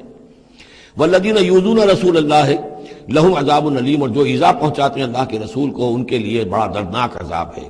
یحلفون باللہ لکم لیرضوکم، اے مسلمانوں یہ تمہارے سامنے قسمیں کھاتے ہیں اللہ کی تاکہ تمہیں راضی کریں۔ اب ظاہر بات ہے کہ حضور کا تو جا کر بہانہ جو کیا اور لے کر آ گئے، اب مسلمانوں سے بھی کہہ رہے ہیں، قسمیں کھا کھا کر اپنے یقین دلا رہے ہیں کہ ہم مخلص ہیں، آپ ہمارا شک نہ کریں۔